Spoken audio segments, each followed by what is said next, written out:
Naval Headquarters Marineford. In the Bastion of Justice, Sengoku Admiral's office. It's really strange, this Doflamingo. Why did he disappear after leaving the Fishman Island? Sengoku muttered while drinking tea. There was no one else in the office, only Staff Yin was here. Senior Staff Officer Suru sat on the sofa and said softly, "The Big Mom pirates are looking for him everywhere in New World. It is understandable that he will hide his whereabouts. I thought that once this guy entered New World, he would fight the Big Mom pirates, but I didn't expect him to hide," Sengoku said helplessly after hearing the words. He thought Doflamingo was very kind, but he didn't expect that he would also circle him when things came to an end. But at this moment, a Marine colonel hurriedly knocked on the door. "Come in." Sengoku replied, "Admiral," the colonel said in a panic as soon as he entered, "there is something going on with the Donquixote family you want us to pay attention to." "Oh?" Sengoku asked interestedly, "Did you fight with the Big Mom pirates?" "No." The colonel swallowed, handed the newspaper in his hand to Sengoku and said, "Donquixote family suddenly appeared in New World Dressrosa," the newspaper said. "Riku doled E of Dressrosa. Directly he abdicated his throne Zen to Don Quixote Doflamingo, and betrothed his 9-year-old daughter, Princess Violet, to Doflamingo. The Riku royal family married the Don Quixote family. From a legal point of view, Doflamingo was already Dressrosa at this time. King." Sengoku stood up abruptly and said, "What, 9-year-old daughter, Doflamingo the beast?" But soon, Sengoku reacted again, "No, the point is not this, the point is what the F*K. How did Doflamingo become the king of Dressrosa as soon as he arrived in New World?" Before Sengoku could digest the news, another Marine rushed in with a fax in hand. "Admiral, a fax from Dressrosa." "Sengoku? Why is Dressrosa faxing us naval headquarters? Could it be a request for help from the Riku royal family?" "That's right, they must have been coerced by that bastard Doflamingo to become what they are now." But Sengoku also feels helpless. Doflamingo is 7 warlords of the sea, and they are Marines, so there is really no way to fight head-on. Still have to look at the fax first though. After receiving the fax, Sengoku glanced at it twice, held his heart angrily and cursed. "This damn bastard, is he provoking our Marine?" Surprised and curious, Suru took the fax from Sengoku's desk and read it. To Naval Headquarters Sengoku Admiral. Recently, I changed the throne of Dressrosa, and the virtuous King Riku doled E abdicated. He was a mere failure. He refused, and had no choice but to take over the throne of Dressrosa. He has already sent a letter to the King of Dressrosa and passed it on to the Holy Land Marie Joyce, and Marie Joyce responded positively. As we all know, my Dressrosa is very barren. As the new king, I will encourage to change the status quo. Previously, due to lack of supplies and other reasons, I was unable to support the naval headquarters fleet in my Dressrosa. However, this time is different from the past. My Dressrosa will fully restore the marine logistics for supplies, if necessary. Please stop at my harbor at any time. In order to enhance the friendship between the two sides, the World Summit will be opened in the future. I also hope that Sengoku Admiral can ignore the past and escort me to Marie Joyce to participate in the royal meeting. 7 warlords of the sea heavenly Yaksha Don Quixote Doflamingo." Sengoku looked at this fax with weird words and grammar, and was very annoyed. First, Doflamingo said that he was the new king of Dressrosa, but he was famous in the end but gave you a 7 warlords of the sea. You say isn't this irritating? Secondly, he even invited them to Marine to Dressrosa for resupply, docking and so on. This is also purely disgusting, because it is impossible. Dressrosa has actually become the territory of 7 warlords of the sea now. Marine has nothing to do to go there to resupply. Doesn't it seem that he is in cahoots with 7 warlords of the sea? If things go on like this, can the picture still be good? Then, the bastard Doflamingo still said in this letter that he had sent the events of this incident and Dressrosa's king's document to the Holy Land Marie Joyce. And what else? Marie Joy responded positively. That means, his status as a member of the royal family under the government of the world will soon be officially recognized by Marie Joyce. Show off? In the end, he even named him by name, saying that after 2 years Marie Joyce's World Summit opened, Doflamingo hoped that Sengoku, the Marine Admiral, could go to Dressrosa and escort him, the King of Dressrosa, to Marie Joyce for a meeting. Junshin is provoking him Sengoku on purpose. But the problem is, Sengoku really has nothing to do with Doflamingo at this time. First of all, he has now mixed into the new world. Secondly, he is still 7 warlords of the sea, and finally, he may not know that the next step is to join the royal family under the official world government. Looking at the steps that Doflamingo came out of from North Blue, good guy, it's all calculated. Suru put down the fax in his hand with some amusement, and asked. Speaking of which, if he really named him by name and asked you to escort him, what would you do? Even if I, Sengoku, die by jumping off this fortress of justice and falling to my death, I can't go to Dressrosa to escort this beast. Sengoku cursed angrily. On the other side, the holy land of Marie Joy's Pongal Castle, among the powers, in the office of the Five Elders. Several Five Elders are here at this time, and they are discussing about Doflamingo. This guy disappeared for so long as soon as he entered the New World. At first I thought he was avoiding the Big Mom pirates. Now it seems that he has been eyeing this Dressrosa early in the morning. Wochu Li Sheng touched his chin and said with emotion. Seidenshang asked directly. Now that Doflamingo has seized the throne of Dressrosa, and there is a letter written by King Liku Dald-e, it seems that he has settled Dressrosa. What about us? Do we need to support him? It's good to support him. The Liku royal family of Dressrosa, I have long disliked them. Ma Sheng, the environment god of war, said in a deep voice. As Doflamingo said, the Liku royal family is very unpopular on the side of the world government. If it weren't for various factors, 5 elders would have wanted to clean them up long ago. Now this guy Doflamingo has made a move, and at a speed that no one expected, he directly gave Dressrosa a king change. Now the Donquixote family, which started from North Blue, has become the royal family of New World Dressrosa. Among other things, judging from Doflamingo's current state, he became the king of Dressrosa, which is very beneficial to the world government. First of all, the various geographical and route advantages of Dressrosa could not be reflected before, but now, it should radiate new vitality in the hands of Doflamingo. At present, Doflamingo is a member of the world government. Obviously, once the prosperity of the airlines resumes, this will be more beneficial to the world government. Secondly, Doflamingo won a base in New World, which means that he will take root in New World. He will take root in New World as 7 warlords of the sea, which is undoubtedly what the world government wants. At the same time, with a base, there is no fear of him running away. This can run away to monks, but not to temples. For the world government, this will make it easier for them to grasp the power of Doflamingo. After thinking and discussing for a while, several 5 elders felt that they could support Doflamingo. What's more, people have settled the matter now. If you don't support it, it won't prevent him from continuing to rule Dressrosa. In fact, he can completely push King Liku up again, as a mastermind behind the scenes. Therefore, considering these levels, whether Marie Joyce supports Doflamingo or not does not affect the result that Doflamingo controls Dressrosa. Rather than this, why not support him while the relationship is still good now, and give him a hand, so that in the future, when he is useful to Doflamingo, it will be convenient for him to speak up. Soon, a document passed out from 5 elders' office was quickly publicized in the entire world government system. According to the laws of the countries affiliated with the world government, Riku Dald-e voluntarily abdicated the throne to Donquixote Doflamingo, and betrothed his daughter to Doflamingo. Coupled with the identity of 7 warlords of the sea, Donquixote Doflamingo has legally become a member of the royal family under the government of the world. So far, the North Blue Donquixote family has become the royal family of the new Dressrosa. But Heavenly Yaksha Donquixote Doflamingo, as a pirate, enjoys all the powers of joining the royal family. In 1502, the World Summit will be held in Marie Joyce. 5 elders personally listed Dressrosa as one of the 50 countries participating in the conference.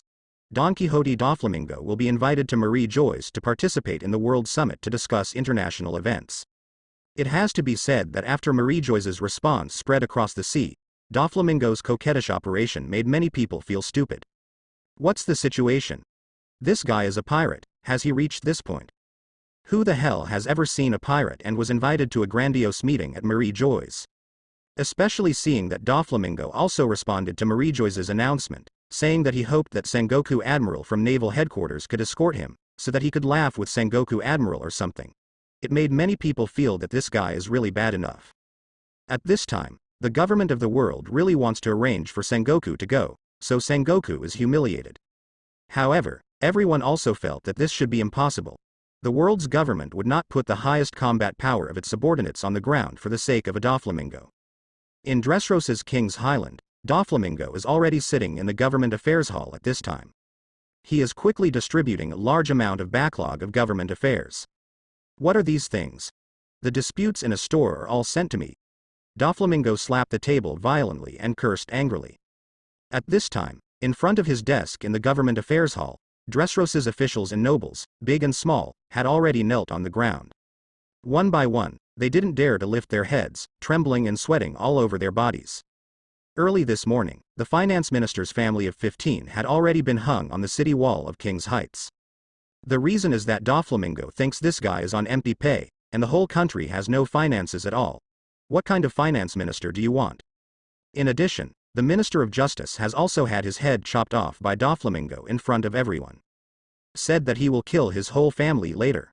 The reason is also very simple, because the Minister of Justice is quite headstrong and refuses to recognize the legitimacy of Doflamingo's succession as King of Dressrosa. He also said that if he wanted to make him recognize the legitimacy, it would be better to kill him. So Doflamingo generously fulfilled his request, directly in front of the Manchow civil and military, chopped off his head with a knife, kicked him out of the hall, and ordered Diamante to execute their whole family. The new king showed his extremely brutal side as soon as he came to power, which made the rest of the ministers panic at this time. And what Doflamingo wants is the same result. Governing a country cannot only rely on the cadres of the Donquixote family, that is not realistic. He needs the nobles, the ministers, and the bureaucratic aristocratic class composed of these people. However, it must be the bureaucratic aristocratic class that submits to his will. So in the past few days, Doflamingo is going to find out those nobles and ministers who cannot agree with his ideas, cannot obey his will, and cannot express surrender to him, and then kill them. In this way, the remaining bureaucratic class will quickly submit to the new rule. After Doflamingo finished cursing, his cold eyes swept across the bureaucrats, and he asked in a deep voice, "Who reported this matter?" As soon as his words fell, a thin official said tremblingly, "My lord, it's me. But I reported this matter a while ago, and it's not E." He quickly explained that this incident was reported when King Liku was in power, and he didn't intentionally use it to disgust Doflamingo. Looking at the frightened look of this guy, and calling himself Master Young Master, on a certain level, this is an expression of obedience and surrender. This made Doflamingo feel a little happier, and then he slammed the document on the guy's face and said, "I'll spare your life this time, and if you don't handle such trivial matters in the future, you will make a fuss. Bigger problems, let me know, and I will let your whole family be laid under the roadbed." The official was so frightened that he quickly kowtowed and said, "Thank you, young master, thank you, young master." Doflamingo did not speak, and quickly looked at the next document, and then he quickly wrote his comments on the document, and then threw it into the pile of processed documents to continue. Next. He was quietly handling government affairs here, and the ministers below did not dare to breathe heavily, for fear that if they were not careful, they would anger the tyrannical king. After a while, Doflamingo looked at the document in his hand and asked, "Who proposed this new plan on port governance? Stand up and let me see." As soon as he finished speaking, a middle-aged man turned pale and stood up in fear. "It's me, your majesty." Some people called Doflamingo young master, others called Doflamingo your majesty. Doflamingo glanced at the man and said, "According to this idea, continue to be bold and make new plans. Remember, whether it is smugglers, arms dealers or contraband dealers, these are people that can be seen everywhere in New World. If these guys who are common enough to be seen all over the street are isolated from our Dressrosa, then Dressrosa will never be able to become rich." After speaking, Doflamingo gently dropped the document under the man's feet. The man picked up the file at a loss, and looked at Doflamingo in a panic. Doflamingo waved his hand and said, "Don't be an eyesore here, go and do what I just told you. If you can't do it well, I'll kill your whole family too." "Yes, yes." The man breathed a sigh of relief, and then hurriedly left the palace of politicians. The moment he walked out of the government affairs hall, looking at the sunny weather outside, he felt that today was really his lucky day, that he survived. On the other side, Doflamingo processed some documents again, then frowned and said, "Heavenly gold." The Minister of Finance stepped forward. After he finished speaking, seeing that no one got up immediately, he said angrily, "Is it because you can't hear me?" At this time, a minister tremblingly said, "Your Majesty, the Minister of Finance. In the morning, you hung him outside the city wall." Doflamingo froze for a moment, then said, "Ah, yes, sorry, then." He glanced around in front of everyone, and then said, "This year's heavenly gold has a shortfall of 4 billion Baileys. How did you solve this problem in previous years? Dressrosa's sky gold is not very high, just 10 billion Baileys a year. At present, 6 billion baileys have been collected, and it is still 4 billion short of 10 billion. An older nobleman with gray-haired aristocrats hurriedly said, in previous years, King Liku subsidized it from the private treasury of the royal family. Oh? Really? Doflamingo frowned, and then said, this is my first year as the king of Dressrosa. I have to make a good impression on the world government and Marie Joyce. 10 billion gold is not enough. I want 20 billion. Ah. Many ministers and nobles looked at Doflamingo in shock. And the rush to pay Marie Joyce? Doflamingo sneered and said, there is still a shortfall of 14 billion baileys. I will put my words here. Dressrosa, from the baron to the duke, and all the nobles, let's count together and make up together.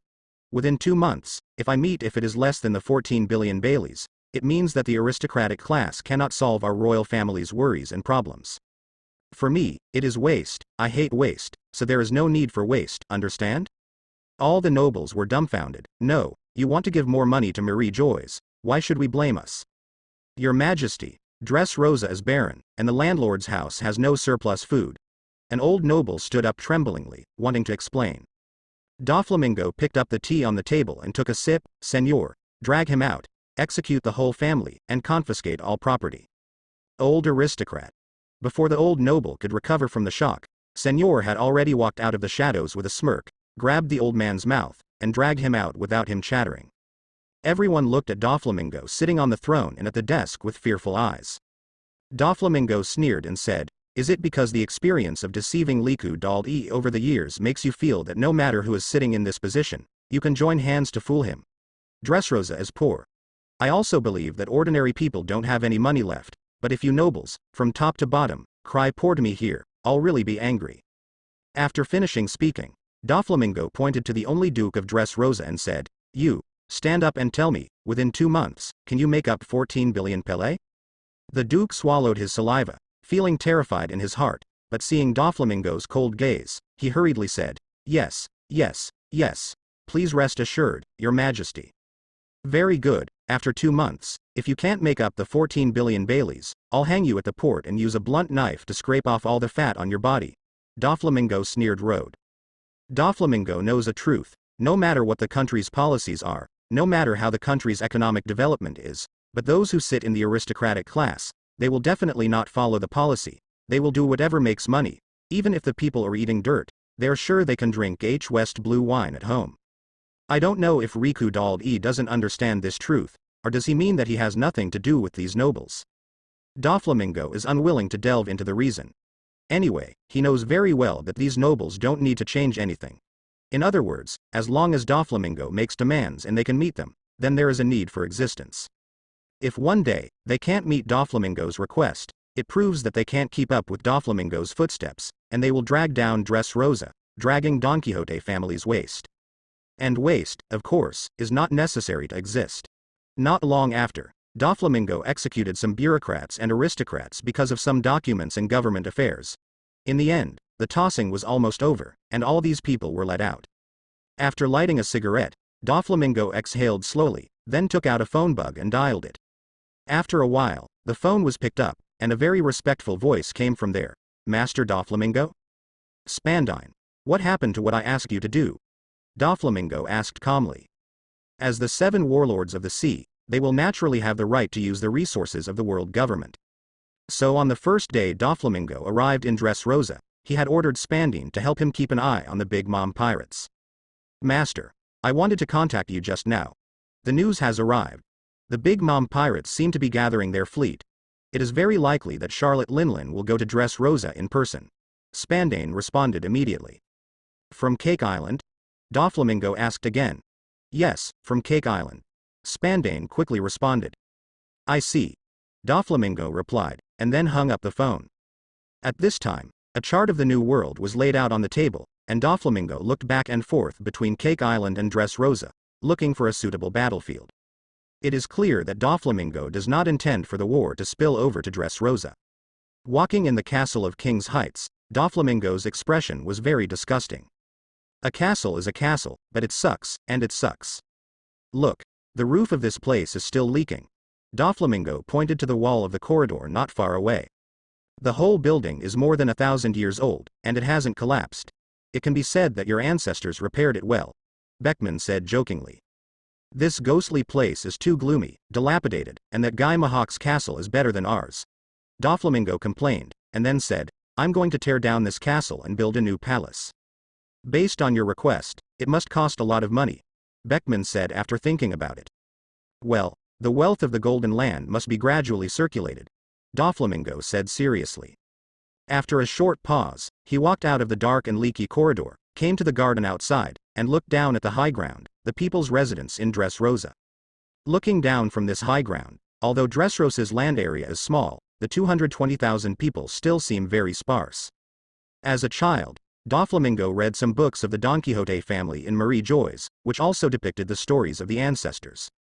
At least according to the situation in the books, more than 800 years ago, when Dressrosa was at its strongest, the number of citizens could exceed 1 million. However, that is where it ends. For today's Dressrosa, a population of 1 million is great, but looking at the whole world, that's all. For example, Alabasta, a first-class military power, has a standing army of 600,000 in the capital.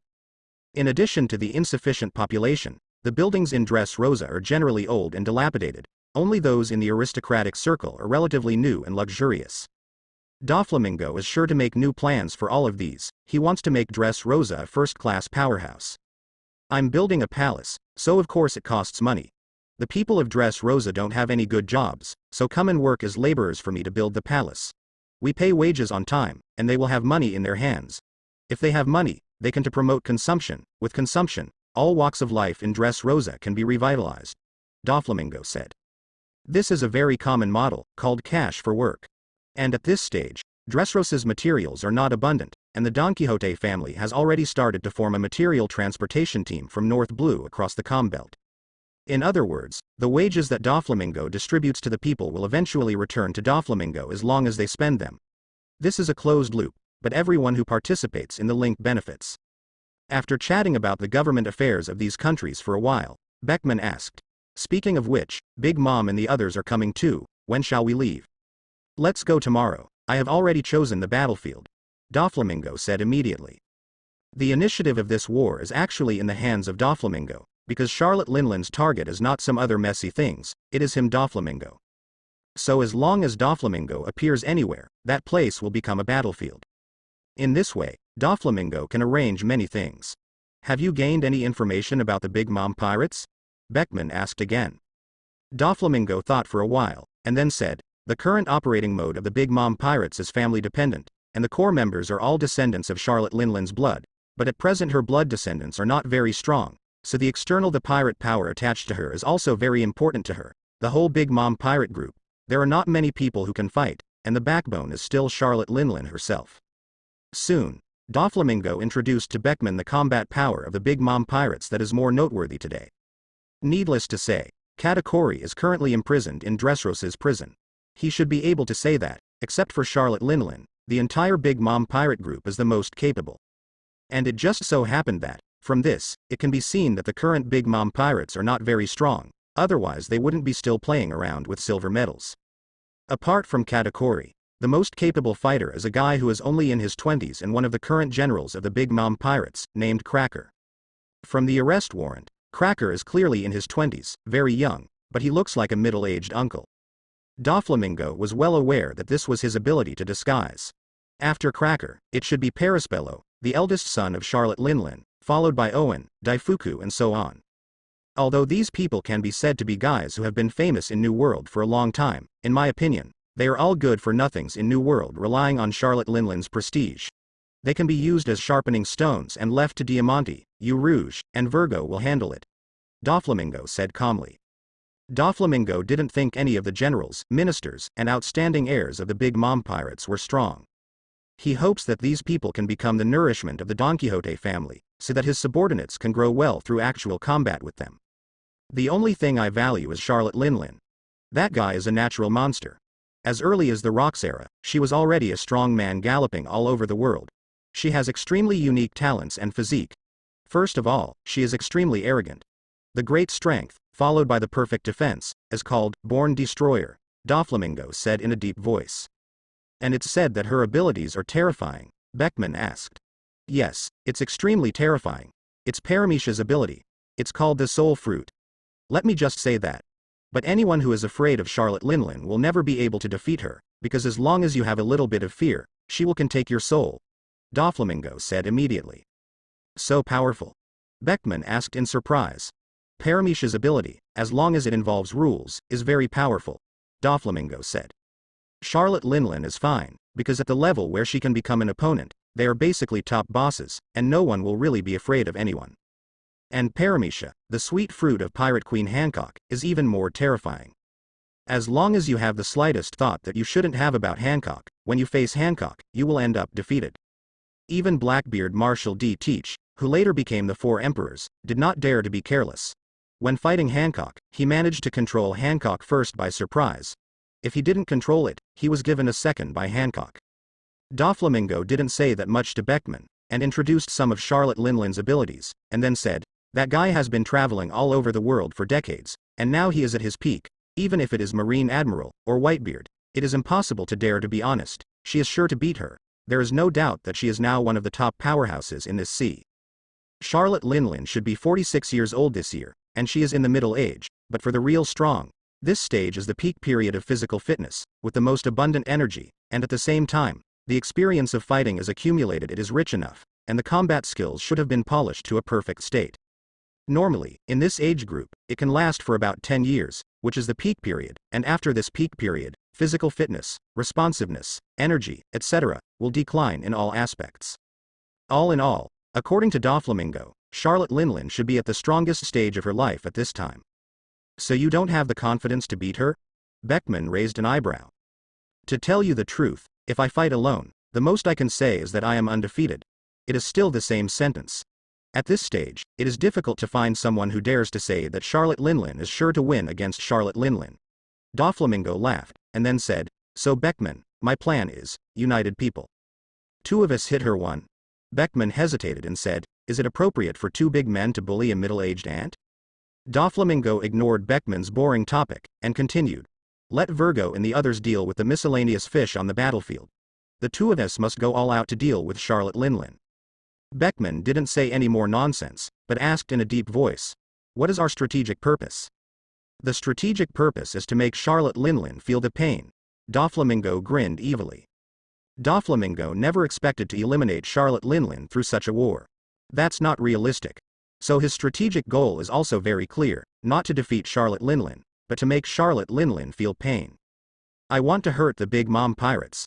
I want Charlotte Linlin to understand that I am not a soft persimmon that is easy to pinch, but that the Donquixote family is an existence that can stand on an equal footing with them.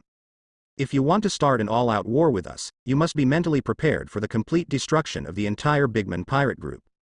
Doflamingo believed that a person like Charlotte Linlin would not fight to the death with him, a rookie who had just entered the new world, at this critical moment of scrambling for supremacy. Otherwise, isn't that just giving others a chance? New World Khalees Island. It's an island not too far from Dressrosa, but not too close either. In terms of area, this island is about the same size as Dressrosa. There are extremely drought-tolerant plants growing on the island, and there are almost no large animals. The reason is that there is no water source on this island. Only by looking at the weather in the surrounding sea area, if there is precipitation, the island can absorb some water. Because of this, the island is a desert island, and no one lives there. At this time, in the middle of the island, in the shade of the cliff, the camp of the Donquixote family is set up here. This is where Doflamingo chose to write Charlotte Linlin's final battle. Outside the camp, the cadres of the Donquixote family, large and small, all gathered here, chatting and beating each other, alleviating their slightly anxious emotions. That's right, there is still anxiety. After all, if you want to fight against a powerful New World pirate group like the Big Mom pirate group, even if everyone has confidence in their young master, they will still be a little worried. It's really hot, this damn place. Urouge sat on the stone pier, took out a pot of water from some supplies piled up under his feet, and drank a few sips, wiping the sweat from his forehead. Not far away, Beckman was biting a cigarette, leaning against the stone, and seemed to be in a daze. Urouge looked at the rest of the cadres, a solemn look flashed in his eyes, as if he had made up his mind. He stood up abruptly. His action attracted Beckman's attention a little bit, and his eyes turned over. Then Urouge moved his shoulders, and then walked towards the tent. Under Beckman's gaze, he opened the curtain of the tent and stepped in. Seeing this scene, Beckman raised his brows and said, is this decision still made after all? In the tent, Doflamingo is resting with his eyes closed at this moment. He is wearing a black suit, orange sunglasses, and a flamingo feather coat on his shoulders. He looks handsome. At the same time, there are 6 scarlet blood cells suspended behind him. This is the blood bank he prepared for this battle, and he hunted many Sea King's creatures for it. Urouge lifted the curtain and walked in. Doflamingo also heard the movement, and opened his eyes accordingly. When Doflamingo saw Urouge, he frowned and asked, "What's wrong, Urouge?" "Young master." Urouge looked at Doflamingo solemnly, and then said, "The new ability you told me before. I have considered it." Doflamingo's eyes lit up and said, "You have to be sure, once you accept the power." But before Doflamingo finished speaking, Urouge said in a deep voice, "You have made it very clear before, once you accept this power, you will become your family. From then on, life and death are all under your control. Just one thought, I will die of bloodburst, and become like you, hating the sun from now on." Doflamingo nodded, "That's right." Urouge said a little helplessly, "Life and death, since I decided to follow you to leave Sky Island, I have already made up my mind. The only thing that makes me hesitate is that I hate the sun after all. I am not like you are tall and slender, and I am full of flesh, so it is troublesome to go out to shade, which is why I have not been able to make a good decision." "And now?" Doflamingo asked with a smile. "Now," Urouge said in a deep voice, "I want to understand, how can you not pay the price if you want to gain power? Besides, I think you just hate the sun, my lord, and it's not that you are afraid of the sun. Get used to it, maybe you'll get used to it." "Fufurofurfur, that's right," Doflamingo said. "At most, he just appears sleepy and lacks energy. The rest is not a serious problem." During this period of time, Doflamingo has developed some new abilities, one of which is to create family members. But it's different from the traditional vampire abilities in his impression. It doesn't mean that once I bite you, you will become my family, and there seems to be no limit on the number. First of all, there is a limit on the number of families that Doflamingo's abilities can create. With his current development of abilities, he can only maintain the number of 4 people. It is estimated that with the gradual and in-depth development of abilities in the future, there may be some growth, but this initial number can already make Doflamingo very sure that his family must only be of elite quality, and cannot be unlimited diffusion. And changing the family is not a simple operation. Go up and give it a sip, and it's over. He needs to completely absorb the target's blood first, not a single drop is left. After the end, he will inject his own blood into the target. When the opponent's blood is completely replaced with Doflamingo's blood, the conversion ceremony is completed, and since then, they have become Doflamingo's family. To talk about the effect after this conversion is over, first of all, Doflamingo can completely control the life and death of the family, and only need one thought to hidden blood, the family. Therefore, becoming a family member of Doflamingo is equivalent to controlling life and death by Doflamingo. But to be honest, this point is not a special threshold for the Donquixote family. Basically, the cadres of the Donquixote family are willing to die for Doflamingo. Especially those cadres who grew up with him. But because they fully inherit Doflamingo's blood, they also hate sunlight, so the rest of the cadres haven't considered this for the time being, and Doflamingo doesn't force it. At that time, the whole family will all become nocturnal creatures, which is indeed a bit embarrassing. For Doflamingo, mastering the familia can control the life and death of the opponent, and for the familia, they can share the powerful vitality with Doflamingo. As for other improvements, according to Doflamingo's previous cruel experiments, there may be some improvement in terms of physical fitness. After all, the blood is different, but this kind of improvement is not the main thing. Life force is shared. It can also be seen from this sharing that this ability is actually not very friendly to Doflamingo. He creates a family, and there is almost no benefit other than being able to control the life and death of the other party, and the other party even wants to share it. Own vitality. Therefore, after many attempts and found that there were no other changes, Doflamingo decided that, except for the cadres of the Donquixote family, he did not plan to hand over the power emperor of this family to the rest. Otherwise it is a waste. Add more flaws and burdens to yourself. Urouge was already mentally prepared, and immediately said, "Becoming your young master's family, my fruit ability should also be able to increase by leaps and bounds. For this reason, it's just sunshine, it's not worth mentioning." That's right. The main reason why the rest of the cadres have no such plans for the time being, and Urouge decided to lead the way. It is because Urouge thinks about it and thinks that the young master's ability, combined with his ability, is simply a match made in heaven. As we all know, Urouge's ability is not developed at a particularly advanced level, so the most basic thing is to be beaten, and then transform the pain into his own strength, becoming a inri relationship. He suffers the most vicious beating and stacks the strongest strength. From this point of view, the ability is very strong, but the problem is that Urouge is not an immortal body, so where is his physical fitness? Killed. But if he becomes a member of Doflamingo's family, it will be different. Doflamingo is notoriously immortal, has a huge vitality, and can also transform his vitality by sucking blood. Once Urouge shares vitality with Doflamingo, his fighting power will increase explosively. The conversion of the family is irreversible, at least Doflamingo has not yet researched a way to reverse it, so once Urouge is converted, unless Doflamingo kills him, it is tantamount to losing a member of the family. However, Doflamingo also feels that Urouge's ability is very suitable for his family status, which can be said to be perfect. He chose Urouge to be one of his family members. Then, Doflamingo sat up a little bit straighter from the seat, with an evil smile on his face, threw a dagger on the table to Urouge and said, "Give your blood and loyalty, Urouge." Urouge caught the dagger in the air, immediately knelt on the ground on one knee, and said in a deep voice, "Follow your will, my lord." As soon as the words fell, Urouge held the dagger directly on the aorta of his wrist, 10,000. The knife was so ruthless that the bones could be seen in the wound.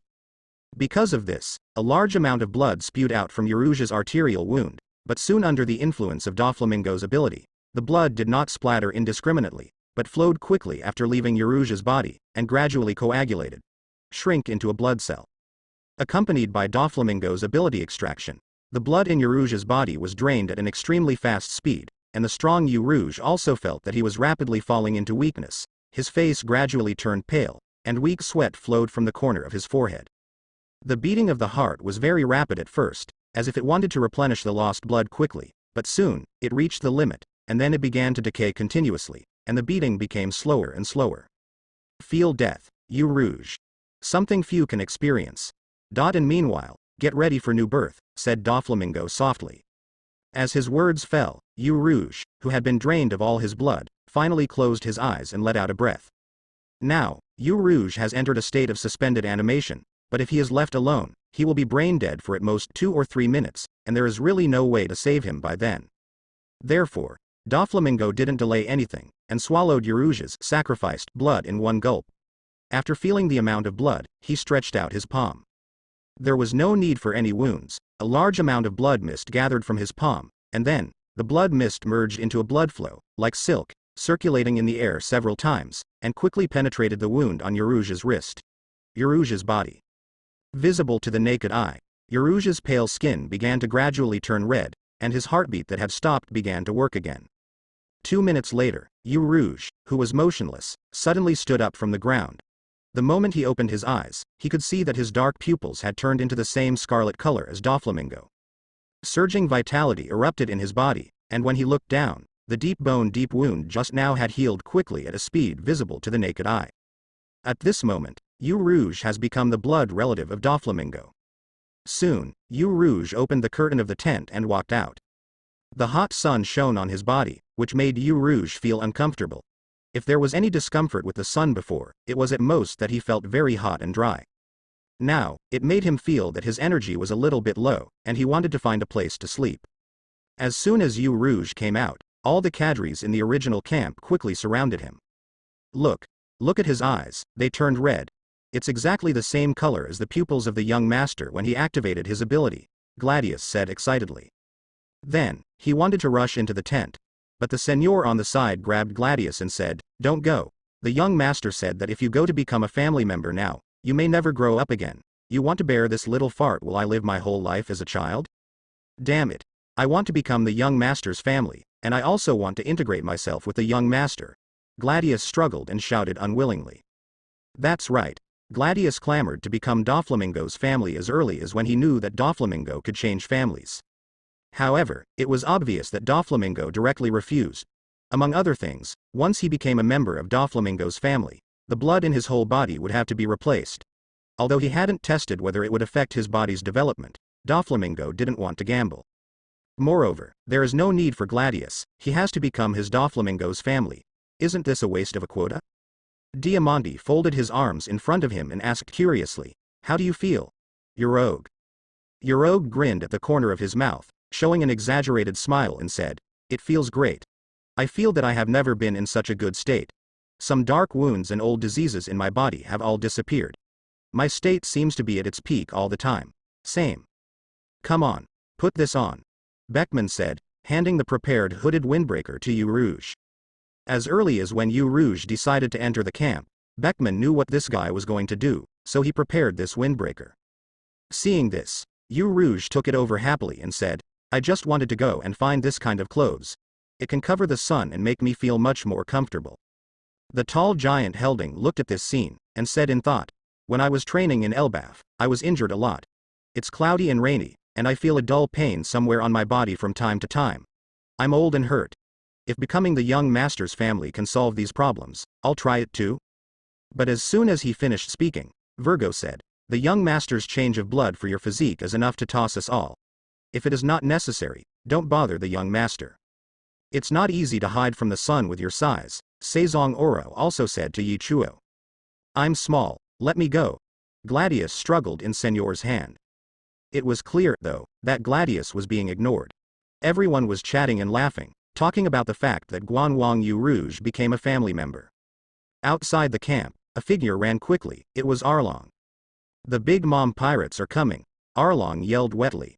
Obviously, as a Murloc, he had been monitoring the surrounding situation in the sea before. When everyone heard this, their expressions became more dignified, and Beckman took the lead and asked, "How many ships are there?" "Just one, the Mother Anthem Queen," Arlong replied quickly. "Charlotte Linlin's flagship." "Sure enough, she came in person," Beckman whispered.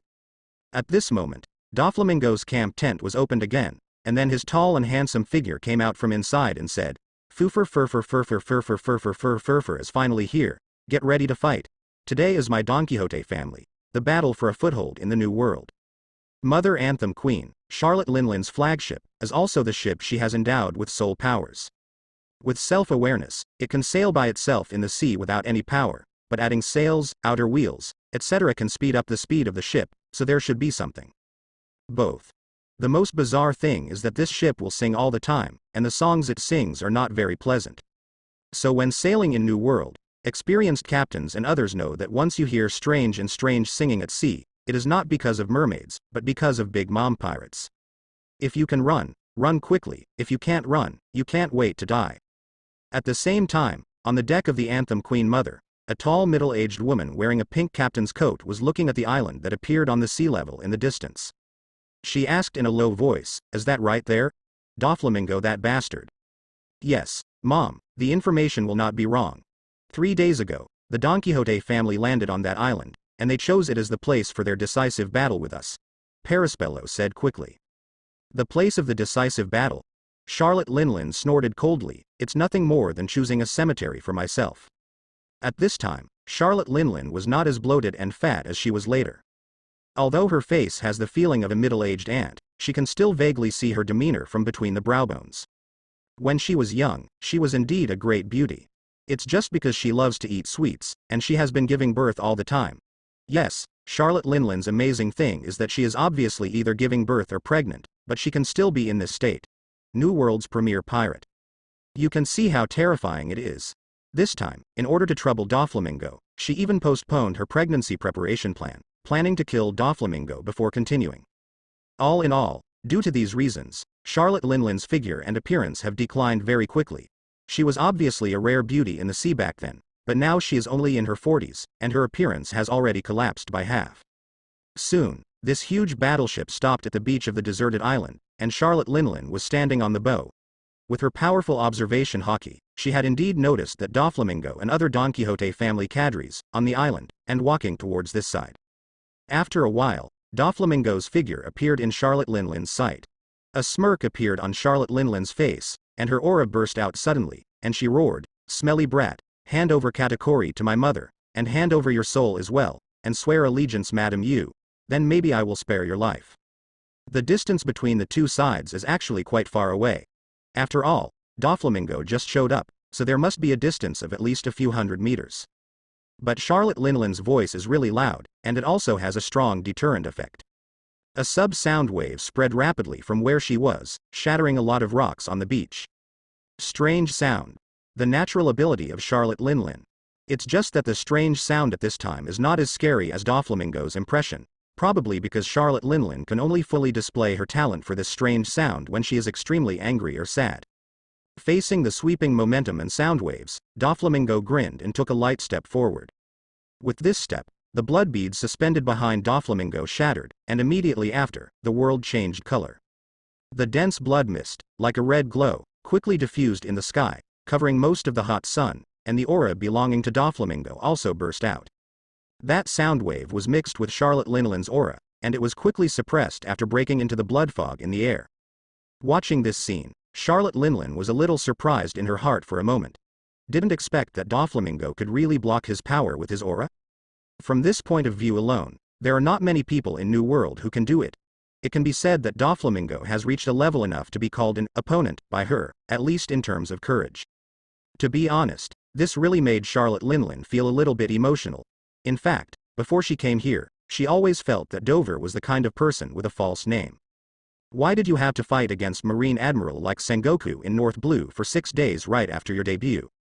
At first, when Charlotte Linlin read the newspaper, she believed it a little bit. But later, after Katakori's incident, she studied Doflamingo's information, and found that Marine basically never dealt with Doflamingo and did not target him. Through some information, Charlotte Linlin realized that Doflamingo is a frankly related household, the kind of county that can contact Marie Joyce. This made her doubt what happened before. Was it because the world government specifically asked Marine to cooperate and forcibly gave Doflamingo his current reputation in order to praise people? Throughout Doflamingo's debut so far, it is true that except for Cervantes Island, there is no record worthy of praise. This made Charlotte Linlin feel that she was right. So before she came, she directly regarded Doflamingo as a clown. It is estimated that Katakori fell into his hands because of being besieged and calculated. But at this time, the original contempt in Charlotte Linlin's heart has dissipated a lot. At this age, to be able to achieve this step, this Doflamingo, is really not bad. Whiffurofurfurfur. Doflamingo's evil laughter gradually came, and his eyes became scarlet a lot. When his eyes met those of Charlotte Linlin, Doflamingo laughed wildly and said, "There is no need to talk about the extra nonsense, let's fight, Big M calm." "You really are such an arrogant brat." Charlotte Linlin also grinned grinningly and said, "Then do as he wishes and kill them all." At this moment, war broke out. Neither Charlotte Linlin nor Doflamingo moved, but the cadres of both sides quickly threw themselves into the battlefield, catching each other and fighting. "Damn giant. Last time you sneaked up on me and took away the hot fruit, this time I must kill you," Charlotte Owen roared and set her target on Helding. However, the battlefield was so noisy that Helding didn't seem to hear Owen's roar at all. At this time, the opponent Helding chose was a huge Murloc man. Charlotte Linlin's dream is to create a country with all kinds of races, and Toto Landwan Guo also has many races. In the Murloc clan, many people also joined Charlotte Linlin's command. The fighting power of the Big Mom pirates is not limited to blood relatives. Is it a giant? The Murloc man was holding a huge axe in his hand. Judging from his height, he was not much shorter than Helding, 2 or 3 meters at most, so he could be said to be of the same build. Judging from the sharp teeth, there is no doubt that this guy is of carnivorous fish bloodline. Maybe it is some kind of shark. It is said that giants are natural fighters. I have long wanted to try you. Die, Murloc boat splitting axe. The huge Murloc man roared at Helding and hit the axe sleeve. Holding a long knife, Helding said with a smile on his face, "It is said that the Murlocs are very powerful, don't let me down." As soon as the voice fell, the long knife in his hand followed the battle axe, and it was a fierce blow. With a bang, the sword in the hands of the Murloc man was directly sent flying by Helding. At the same time, the hands of the Murloc man also opened many wounds, dripping with blood. At this time, the strong man seemed to be in a state of shock, and he was completely dumbfounded. Why is his great strength so proud of him so insignificant in front of Helding? Not only was he shocked, but so was Helding. "I thought you were some kind of fierce general, so you are also a trash fish?" Helding cursed angrily, and slammed down the long knife in his hand, directly cutting the Murloc man in half. At this moment, a figure suddenly jumped out from behind the half-corpse of the Murloc man. "It's this Charlotte Owen guy." When Helding saw him, his eyes lit up and he said, "It's you." With the same hand, the arm shield of the other hand directly covered Owen. Owen flew in the air, pulled his arms back one by one, and raised his chest, as if he wanted Higher to bomb his chest on purpose. But that wasn't the case. Almost in the blink of an eye, Owen's chest swelled up, and his lungs absorbed a lot of air. Lion roar cannon. Owen roared. The air in the chest was evacuated instantly, transforming into a male-like roar and roar. And this roar, the moment it left Owen's mouth, was transformed into a sonic cannon. The powerful sonic impact instantly hit Helding's arm shield, and with a bang, it directly shattered Helding's arm shield made of fine steel. This surprised Helding very much. A wave of sound waves also erupted from Owen's feet, and the whole person took advantage of the force in the air, mistakenly fell on Helding's arm, and rushed towards Helding's head. "I'm going to blow your head off," Owen yelled. That's right, since he was robbed of the nuo fruit, his fate has naturally changed. After returning to New World, he got another Paramecia sonic fruit inexplicably, and thus became a Soundwave Man. The ability is to control the sound wave to attack the enemy. Before Helding could react, Owen had already bumped into his head. I saw Owen hugging Helding's head tightly, and opened his mouth wide. A powerful sound wave was brewing in his mouth, as if it's like following Helding's eyes and directly blasting his brain. After Helding was hugging his head, he also looked a little strange. "Aren't you here to seek death?" Helding immediately pressed Owen's back, not letting him leave him at all. In the next moment, Owen's sound wave blasted out, but Helding also made a move. "Die, Elbaf bomb!" Helding roared. At this moment, his huge figure over 20 meters high completely transformed into a superbomb. The moment of the explosion, it enveloped the surrounding area of nearly 100 meters. Gunpowder smoke, shockwaves, and the destructive power of the explosion quickly swept out. Almost cleared half of the battlefield. After a while, a tall figure came out from the thick gunpowder smoke. It was Helding. Helding was unscathed, holding Owen, who was only about 5 meters in his hand, and that Owen was already covered in black smoke, and he was in a miserable state of life and death. Under the watchful eyes of everyone, Helding threw Owen to the ground with a smirk, kicked him flying, and roared arrogantly, "Who else?" However, the moment his voice fell, several figures flew out, armed with all kinds of fancy weapons, and attacked the giant. Obviously, the people of the Big Mom Pirates are not holding back from this. Helding is strong. But Mom is invincible. Here Helding was once again caught in a fierce battle, and so were the rest of the Donquixote family cadres. What Charlotte Linlin said was not wrong. The entire Donquixote family, along the way, seemed to be too smooth, and hardly experienced any bitter battles. So even if the strength of the cadres should not be weak, but the actual combat experience is indeed far worse than that of New World pirates who have been conquering for many years. And Doflamingo is obviously aware of this problem, so he specifically regards this war as a sharpening stone for his own cadres. Ola ola ola. A guy who looked like a middle-aged uncle was slashing Urouge crazily with a long knife in his hand. At this time, Urouge wrapped his arms around armament hockey, constantly blocking this guy's attack, but the knife in his hand seemed to be a famous knife, and the man's strength was not weak. Even if Urouge's hockey covered his arms, after a while, he was also cut with several wounds. Seizing the opportunity, Urouge punched the man hard. But this punch, even with armament hockey's power, didn't cause any injuries to that person. It seemed like it hit a hard wall or a rock. "It's useless." The figure laughed and said, "You picked the wrong opponent, miscellaneous fish. Remember my name. I am Charlotte Cracker, the youngest general of the Big Mom Pirates." Urouge glanced at Cracker's face, with a surprised expression. "The youngest? Would you like to look in the mirror and see what you're talking about?" He is obviously a middle-aged uncle with a passer-by face. Urouge didn't know that this was Cracker's ability. He didn't like to show his face to the outside world, so he wrapped himself in his cookie ability all the year round, creating the image of a middle-aged uncle. Even the arrest warrant issued by Marine has his uncle's face, which shows how deeply he hides.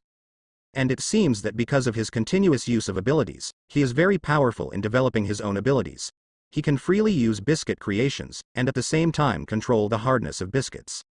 Now, with his body wrapped in biscuits, Urouge can't seem to break through his defenses at all. After Cracker laughed at Urouge, the long knife in his hand slashed at Urouge again. It is indeed a famous knife, and its name is Pretzel. With a stabbing sound, blood flew across Urouge's chest, and Urouge was severely injured. Without giving Urouge any extra chances, Cracker stepped forward and pierced Urouge's chest with another stab. Thinking that this should be enough, Cracker quickly bypassed Urouge's corpse, and turned to look for the next one goal to solve.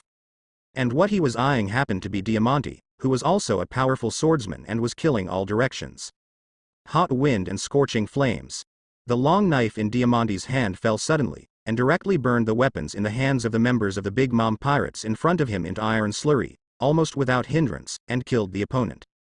After one knife, the corpse was so ripe. "Don't be too arrogant, bastard." Cracker yelled angrily, and was about to rush over to kill Diamante. But at this moment, a tall figure shrouded him in shadow from behind. Cracker's reaction speed was extremely fast. He thought it was a giant warrior from the Donquixote family who had circled behind him, but he didn't turn his head back. He stepped forward with force, rolled forward twice, quickly adjusted his position, and looked at behind. As a result, Cracker was stunned. How did the guy whose chest was slashed open by him just now, and then his internal organs were pierced, how did he stand up unscathed? And, although he was strong just now, he wasn't so strong, right? Why does he look like a little giant? You said I picked the wrong opponent. Urouge stared at Cracker with scarlet eyes, and said with a cruel smile on his face, "So, you are very brave." At the same time as the voice fell, Urouge slammed a fist at Cracker. The biscuit shield in Cracker's hand is blocked up. With a bang, the strength and aggressiveness are completely different from before. This is the conclusion in Cracker's mind, but it doesn't seem to be too much pressure. With this strength, it is still impossible to break his biscuit.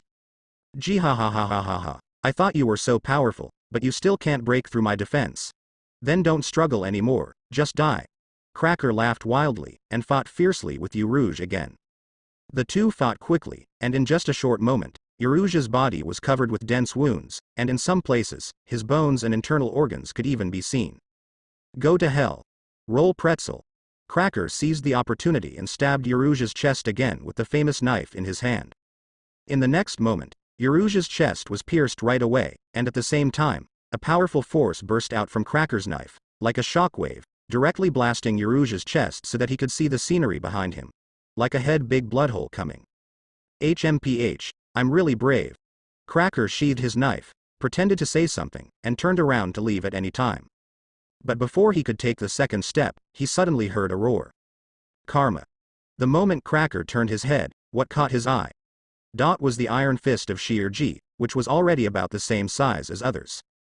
Boom. Cracker was directly covered by this punch, and Urouge slammed his whole body to the ground, creating a huge deep hole in the fist print. At this time, Urouge, who has truly become a little giant, said with a ferocious smile on his face, "Come on, don't be so shy and rush to leave." This heavy punch went down, and when it was pulled out again, the surface of the cracker in the ground pit was full of cracks. Obviously, Urouge's punch can already threaten the hardness of his biscuits. Huh. Looking at the situation in the pit, Urouge was a little surprised and said, "How can you still hold it at this level?" Bastard. Cracker suddenly turned over, jumped up from the pit, and retreated a few steps, riding Urouge opened the distance. His eyes were very gloomy, but the biscuit cracks on the surface of his body had been repaired. There's something wrong with this guy. Cracker analyzed Urouge in his mind. The first is the injury. Those offensives before him are absolutely real, not hallucinations, but this guy can still stand up every time without any damage, which is very strange. And every time he is defeated and stands up, he seems to become stronger. At least in terms of strength. In the beginning, he couldn't crack his biscuit at all, but now, the biscuit was almost shattered by his punch. What's your name? Cracker looked at Urouge with gloomy eyes and asked in a deep voice. Me? Urouge grinned and said, "Say." He originally wanted to say something like, "Say my name and scare you," but he felt that it was not forceful enough. He is not only representing himself now, but also the only blood relative of the young master. So Urouge raised his chin slightly, and said very arrogantly, "Remember, I am the Blood Emperor, King of Dressrosa, 7 warlords of the sea heavenly Yaksha Don Quixote Doflamingo who is destined to rule the sea blood relatives, Urouge." Cracker. I ask you what your name is, you can just say Urouge. What are you talking about Doflamingo? And what about Doflamingo's string of names? Why does he sound so handsome? However, Urouge didn't intend to talk nonsense with Cracker, and quickly rushed up to attack. The two fought again, this time it was very fierce. In terms of strength, Urouge is much weaker than Cracker, because Urouge has been in Sky Island before, it can be said that he is a frog in the bottom of the well, and it hasn't been long since Doflamingo brought him down, a little over a year at most. During this process, under the training of Doflamingo, he did come into contact with the new power system, and got started with armament hockey, observation hockey and so on. But that's all. In the first half of the Grand Line, he may be able to break through. But for New World, he's really not a great character. Even before this, Doflamingo's position for Urouge was only a cadre, not a main cadre, not because he looked down on Urouge, mainly because he knew very well. Urouge still needs a while to grow. What about Cracker? Cracker is not a small character. As he said, he is currently the youngest general of the Big Mom Pirates, and he grew up with Charlotte Linlin since he was a child, and received training from the Big Mom Pirates, such as hockey, he will. Moreover, his talent is not bad, otherwise he would not be able to get into the position of General Star, and the fruits he ate were also developed very powerfully. In New World, there are many fights with others. Whether it is strength, experience, or skill, it can be said that Urouge is several blocks away. Normally, the battle between the two should be like it was at the beginning. Urouge was killed in a flash with almost no power to fight back. But Devil Fruit's ability is indeed the most magical thing in this sea. Urouge's power of cause and effect, and his strong vitality after becoming the Doflamingo family, became the key to his ability to reverse the defeat. The more you suffer, the stronger you will become. Cracker shattered Cracker's biscuit shield with one slam, and at the same time, Cracker took the opportunity to chip off Urouge's ear. After the two passed by each other, Urouge turned around, his eyes became more scarlet. I don't know if it's because he has endured too much pain in a very short period of time, but Urouge always feels that his mentality and personality seem to be a little distorted. He used to speak quite simple and honest, but now, when he speaks, he has the taste of pushing the king. Is that enough? Not enough, not enough at all, it's too far away. Urouge touched the wound of his missing ear, and with a hideous smile on his face, he looked at Cracker and said, "Come on, try your best. Show off your feeble power with all your strength, and inflict as much pain on me as you can. Cracker." Cracker listened to these pretentious words in a very irritated mood, his eyes flashed fiercely, and he launched a fierce attack on Urouge again. After a while, Urouge accumulated a lot of injuries again, and Cracker became even more irritable at this time, because he found that Urouge at this time had no intention of defending at all, and was completely taking his own initiative. Offensive. And every time when he is about to be defeated, this guy can quickly recover from his injuries and become stronger. How the hell do you fight? If you fight him, he will become stronger. If you don't fight him, you won't be able to win the battle, and you will fall directly into the weight of paradox. If you have the power of your mother and can start from the soul level, that would be great. Cracker analyzed in his heart. While Cracker was analyzing how to win, Urouge's injury recovered again. But compared to before, his strong physique has shrunk rapidly at this moment. Cracker's eyes lit up and said, "Is the ability degraded?" "That's right. No matter how you say it, it's impossible to strengthen it indefinitely, right? Is there a time limit?" Thinking of this, he no longer hesitates. This may be the best time to defeat Urouge. Don't give him extra breathing room. The moment his thoughts fell, Cracker stepped on his feet suddenly, and his figure rushed to Urouge's side at an extremely fast speed, and the famous knife in his hand hung a cold light. "Big Mary Biscuit cutting," Cracker growled. With the slash in his hand, the Japanese sword slashed towards Urouge's chest. But at this time, Urouge's physique changes are completely wrong. He is a very strong person, but at this time, he has shrunk to a very lean and strong point. It is the kind of muscle that is full of muscles, but it does not have the bloated feeling of before. But Cracker didn't know what Urouge looked like before, and thought this was his original image, so he didn't have any doubts. As for Urouge, his scarlet pupils accurately captured Cracker's slash, and at an incredible angle and speed, he stretched out his hand covered with Totsu's rich hockey. Click. Under Cracker's shocked and distorted expression, Urouge calmly took his slash and caught it with one hand. "Impossible!" Cracker exclaimed, trying to retract his knife, but found that it didn't move at all. "Impossible." Urouge sneered, and then asked, "Why is it impossible?" After a pause, Urouge looked at Cracker and said wildly, "You think this is unbelievable? But in my opinion, this is a matter of course. If you want to ask why, of course it is because my pain, above you." At the same time as the voice fell, Urouge punched Cracker fiercely. Cracker didn't have any chance to dodge at all, and was immediately hit in the chest by this punch. Afterwards, the extremely hard biscuit armor, like glass hit by a bullet, quickly crumbled and cracked, exploding a large amount of biscuit crumbs. Cracker's body, which was hiding in the biscuit armor, was pushed out by the subsequent powerful force, like a shell, flying and hitting the ground, and it took more than 10 rounds to stop before it stopped. Seeing this scene, Urouge suddenly said, "So, have you been hiding yourself in your ability and showing yourself a false image?" Cracker knelt on the ground with one knee, covering his mouth with one hand, and the bright red blood could not stop flowing from between his fingers. He looked at Urouge in horror, his eyes still in disbelief. The punch just now was too powerful, right? With just one blow, his biscuit armor was destroyed, and the strength penetrated the armament hockey defense on his body surface, directly injuring his internal organs, and he couldn't help but spit out a mouthful of old blood.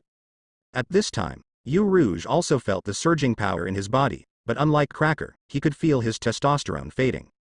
In the final analysis, this is still his fruit ability, and Urouge's development of fruit ability has not reached a very powerful level. Being able to expand the strength to this level is already the limit of the current development, thanks to the vitality of Doflamingo. Otherwise it is impossible to expand the strength to this level even if Urouge is killed. Thus, Urouge knew that the battle needed to end. A scarlet light flashed in his eyes, and he kicked his feet suddenly. When Cracker saw the change in his eyes, he knew that he was going to make a move, so he braced his body and prepared to avoid it. Judging from the previous fights, although Urouge is strong, his speed is not fast. In this regard, I have an even more advantage. But in the next moment, Cracker saw Urouge appearing in front of him. That powerful fist hit the bridge of his nose before he had time to react. That's right, at this time, Urouge has entered the strong state, and his speed and strength have been comprehensively improved. One blow blasted Cracker onto the huge stone, and the whole stone was shattered due to the impact. Cracker was dizzy and nearly lost consciousness. What's the situation? Is it because I've been injured that I've slowed down? No. That guy's speed has increased. What kind of ability is he?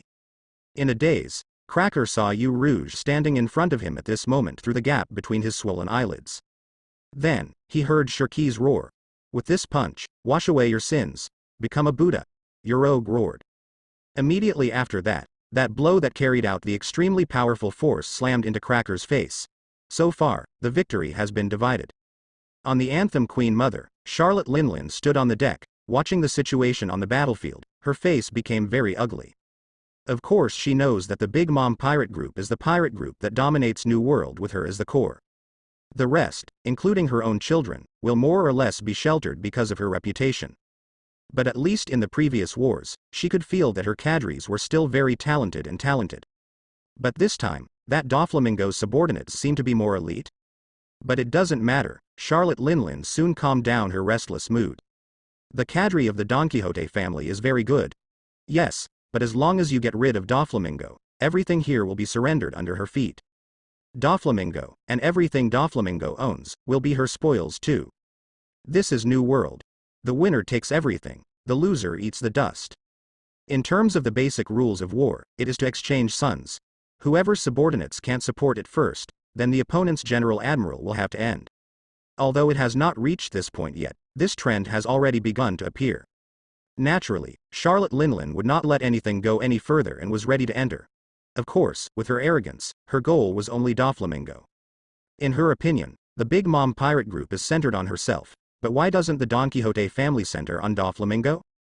As long as Doflamingo is solved, everything is easy to talk about. Thinking of this, Charlotte Linlin no longer hesitated. Zeus! Charlotte Linlin shouted in a low voice. Thunderclouds appeared under her feet, lifted her huge figure, jumped up from the deck, crossed the battlefield, and attacked Doflamingo. At this time, Doflamingo was relatively satisfied with the situation on the battlefield until. Not to mention, just from the level of cadres, the cadres of the Donquixote family are actually more elite than the cadres of the Big Mom pirates. Not only Hayarden and Urouge, who joined later, like Virgo, Senor, Diamante, etc., also performed very well. Sure enough, if you want them to keep up with me, you can't waste time in North Blue. New World is the journey of the strong. Not only this war, but in the future, there will be countless times only iron and fire can truly create a strong man. Doflamingo said with emotion in his heart. At this moment, a powerful aura locked on him, and Doflamingo looked along the aura, and saw Charlotte Linlin flying towards him as if sitting on a somersault cloud. I have to say, Paramecia's soul fruit is really a convenient ability. Doflamingo murmured softly. Before Doflamingo drew his sword, Beckchan couldn't wait. I'm coming. Beckman shouted excitedly, his body disappeared from Doflamingo's side with a flash of lightning. In the next instant, a bolt of lightning struck down in the air, directly hitting Charlotte Linlin's position. Charlotte Linlin, who was a top powerhouse, didn't even change her expression. The Emperor's sword in her hand was burning with hot flames, and she slashed at the lightning. "Go away!" Charlotte Linlin cursed angrily. In the lightning, Beckman's figure suddenly appeared, and his kick landed with lightning, but in the next moment, his kick was hit by the Emperor's sword. Beckman's talent is indeed quite powerful. He only started to get in touch with hockey's power after he joined the Donquixote family, but at this time, armament hockey was already quite solid. It's just a pity that his opponent is a furious Charlotte Linlin. Before I felt anything, I felt a sharp pain in my feet, and with a sudden wave of powerful force, Beckman was directly thrown into the air, like a slashed thunder. It slammed into the distance and landed hard on the ground without any movement. Doflamingo helplessly covered his forehead. This is the price of impulsiveness. His original plan was to use himself as the main force to confront Charlotte Linlin head-on, and Beckman only needed to bring out the almost unrivaled attack power of his Thunderfruit. Find opportunities to play support in the distance. In the end, I didn't expect Beckman to be very smart when he was still hot-blooded. Why did he get caught in a second? Of course, Chef Doflamin was not surprised by the fact that Beckman was seconded. Nowadays, all the cadres of the Donquixote family probably count as one. For Charlotte Linlin, they are all second-guessed. Is the ability user of Thunderfruit your reliance? If that's the case, your journey will come to an end. Doflamingo. Charlotte Linlin's tall body jumped off Zeus's body in one step, slashed into the air, and slammed cut to Doflamingo. So late, so fast, Doflamingo moves. His footsteps were firmly nailed to the spot, and the Zindu hanging on his waist was unsheathed under the strong wind pressure. One blade flow steel slash, Doflamingo growled. With the slash in her hand, facing the Emperor's sword, Charlotte Linlin had to squint her eyes due to the violent wind pressure. The next moment, the slashes collided with each other, and with a bang, they erupted. The swift and fierce airflow spread away from the place where the two fought, and it could be seen by the eyes that the ground of 100 meters around was shattered and exploded. At first it was one-handed, but it was just 2 breaths, and Doflamingo couldn't hold it anymore. What's more, as Zone's phantom beast, Doflamingo's strength is not like his physique, so he looks thinner when dressed, actually is very strong. But the problem is, his opponent is the king of strange power who is famous in the sea. Charlotte Linlin's strange power was simply terrifying, and Doflamingo couldn't stand it in an instant. As a last resort, he quickly held the handle of the knife with both hands, and pressed his feet against the ground. His expression became more ferocious, and the muscles on his body surged. "Drink!" Doflamingo shouted violently. A look of surprise flashed across Charlotte Linlin's eyes, and then, on the blade, Hockey's hedging exploded, submerging the two of them violently. After a while, Doflamingo's figure quickly withdrew from the black smoke, opened a distance of tens of meters, and stood still again. Afterwards, the gunpowder smoke cleared, and the tall figure of Charlotte Linlin holding the Emperor's sword stood still without any loss. Obviously, in that blow just now, Doflamingo was at a disadvantage and was repelled. Charlotte Linlin picked up the Emperor's sword, and said with a hint of appreciation in her eyes, "At this age, you are already proud enough to withstand my slash, Doflamingo. Then, let me give you another chance, surrender to me and become my right-hand man. Or, you are also qualified to become my wife's man. How about it? Do you want to think about it?" Speaking of this, Charlotte Linlin paused and said, "It seems that I haven't ended myself yet. My name is Linlin, and I am a woman who will become the king of the sea." Her tone was very confident, and in a trance. Doflamingo seemed to overlap the impression of her 20 years ago with the current her. "Want to be the woman of the king of the sea?" Doflamingo murmured softly. Then there was a regretful smile on his face. He shook his head and said, "What a pity." "What a pity." Charlotte Linlin raised her chin and asked arrogantly. "If I had come to this world 20 years earlier, if I had come to this world, I would have made you my woman, and when I became the king of the sea, you would be able to realize your dream," Doflamingo said with a brighter smile. His tone is also very confident. Yes, if Charlotte Linlin had been so gorgeous 20 years earlier, Doflamingo would not have refused the invitation. But now, his stomach is too good to eat soft rice. "Ha ha ha ha, you are really arrogant." Charlotte Linlin laughed and looked at Doflamingo and said, "In this sea, there are countless people who want to become kings, but only real monsters can be kings. If you are qualified to compete for the only throne, let me weigh you. Are you qualified for this qualification?" The moment the voice fell, Charlotte Linlin moved, and her figure rushed towards Doflamingo with a speed that didn't match her physique. Blade Mother's Flame. Charlotte Linlin's Emperor's sword transformed by Napoleon quickly burned with hot flames, and slashed at Doflamingo. At this moment, the scarlet color in Doflamingo's eyes became more intense, as if it was about to overflow with light, and his observation haki also developed to ultimate at this moment. Different from other people's observation haki, Doflamingo's observation haki is combined with abilities, and the sound waves are constantly gathering in his ears all the time, like a precise radar that is always on. Although it is impossible to predict the future, at this moment, Doflamingo has seen Charlotte Linlin's actions clearly. Move with the wind. Doflamingo murmured softly. The next moment, his footsteps moved, moving slightly, and his figure, like a flowing wind, bypassed Charlotte Linlin's Emperor sword by a hair's breadth. Follow the blade. Doflamingo whispered again. Under Charlotte Linlin's surprised eyes, Doflamingo's figure was like a ghost, rubbing the blade of the Emperor's sword, and sticking to her. Slash with me. The scarlet color in Doflamingo's eyes flashed for a moment, and his heart jumped out. This blow was extremely fast, entwined with a rich armament haki, and slashed fiercely at Charlotte Linlin's waist. Then, two figures passed by in dislocation, and Doflamingo took the heart out of his hand, and with an extremely chic movement, pulled out a shadow of a flower and put it in the scabbard. And Charlotte Linlin stood where she was, paused for a moment, then turned her head and said, "That's it?"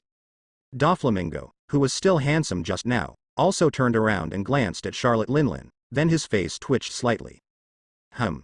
How should I put it? Even though her captain's coat was cut off, Charlotte Linlin herself was unscathed. Obviously, the knife just now was cut firmly. The Man of Steel lives up to its name, Doflamingo lamented. He knew that with his current state, it would be impossible to break Charlotte Linlin's innate monster defense, and it was time to explode. Soon, Doflamingo adjusted his mentality and said relaxedly, "It's just to say hello." "Well, ha ha ha ha, if you can't even break through my defense, how can you beat me?" Charlotte Linlin laughed and mocked. Doflamingo did not speak, but took a deep breath, and the aura on his body began to change, as if it became more solid. There was a bit of curiosity in Charlotte Linlin's eyes, and she knew in her heart that the enemy should not be given a chance during the battle, but at this moment, she really wanted to see if there were more areas in Doflamingxuan. "Diwang boxing profound truth all returns," Doflamingo said with a low voice. In Charlotte Linlin's sight, Doflamingo's figure swelled in a big circle. Doflamingo, who looked strong at first, became a lot bloated at this time, and the feeling of muscle explosion was full of strength. But it was only for a moment, almost in the blink of an eye. Doflamingo's swollen muscles and body lost weight again. But Charlotte Linlin can feel that Doflamingo's aura is stronger than before. "Is this your whole card?" Charlotte Linlin said with a look of disdain in his eyes. "If this is your whole card, then you are nothing more than that." As soon as she said, Doflamingo's figure has already rushed in front of her. Wo Lu Heartbody Skill Smashing Rock Fist. When Doflamingo arrived in front of Charlotte Linlin, he stood still with a sudden step, his left and right hands were opened as if drawing a bow, and then his left hand turned into a fist, and with an extremely swift and violent posture, he struck the ground with one blow. On Charlotte Linlin's belly. Charlotte Linlin's abdomen suddenly collapsed in, and then the burly figure couldn't control it, her feet were off the ground, and then was lifted up by the powerful force, and shot backwards. The difference from the previous knife is that Charlotte Linlin's expression at this time can clearly see the color of her pain. With this punch, a white mist of sweat emerged from Doflamingo's body. Before Charlotte Linlin was given a chance, the figure quickly drove up. Almost in the blink of an eye, he caught up with Charlotte Linlin's flying figure, and after leveling with Charlotte Linlin in the sky, he elbowed again and landed on Charlotte Linlin's head. Heart and body skill splitting elbow, Doflamingo growled.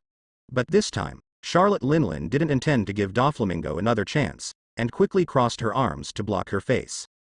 Then, Doflamingo's elbow fell, and with a bang, there was a loud explosion, and armament hockey's hedge directly blasted the ground apart from the air. And Charlotte Linlin, who was enduring this force, was also pierced into the ground from the air by a blow. On her arm, the skin was a little red, but it didn't hurt the inner part. After landing, she got up quickly, and just when Doflamingo hit the third move, she seized the opportunity to make a move. The Emperor's sword seemed to grow out of her arm, and at a tricky angle, it parried away Doflamingo's fierce attack, and at the same time, the blade turned and hit Doflamingo's arm hard. With a click, one of Doflamingo's arms was cut off. The moment the two fought, they moved away again. Charlotte Linlin frowned, clutching her stomach and said, "You can't break through my old lady's defense, so you want to attack from the inside?" The first punch just now carried an inexplicable force. Charlotte Linlin didn't understand what kind of technique it was at first. Later, when she resisted the second elbow, she suddenly remembered that this kind of attack seems to be as the use of qigong. As far as I remember, that guy used it when he fought against a pirate from West Blue, but he obviously didn't have the toughness of Doflamingo.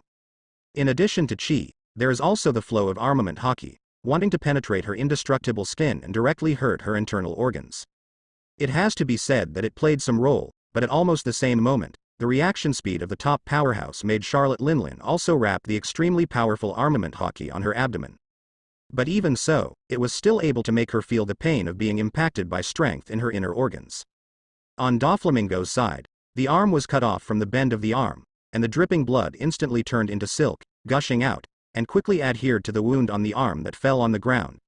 In the blink of an eye, the severed arm on the ground seemed to be attracted. He flew up out of thin air, and returned quickly, almost at the moment when he was attached to the wound. His injury had fully recovered.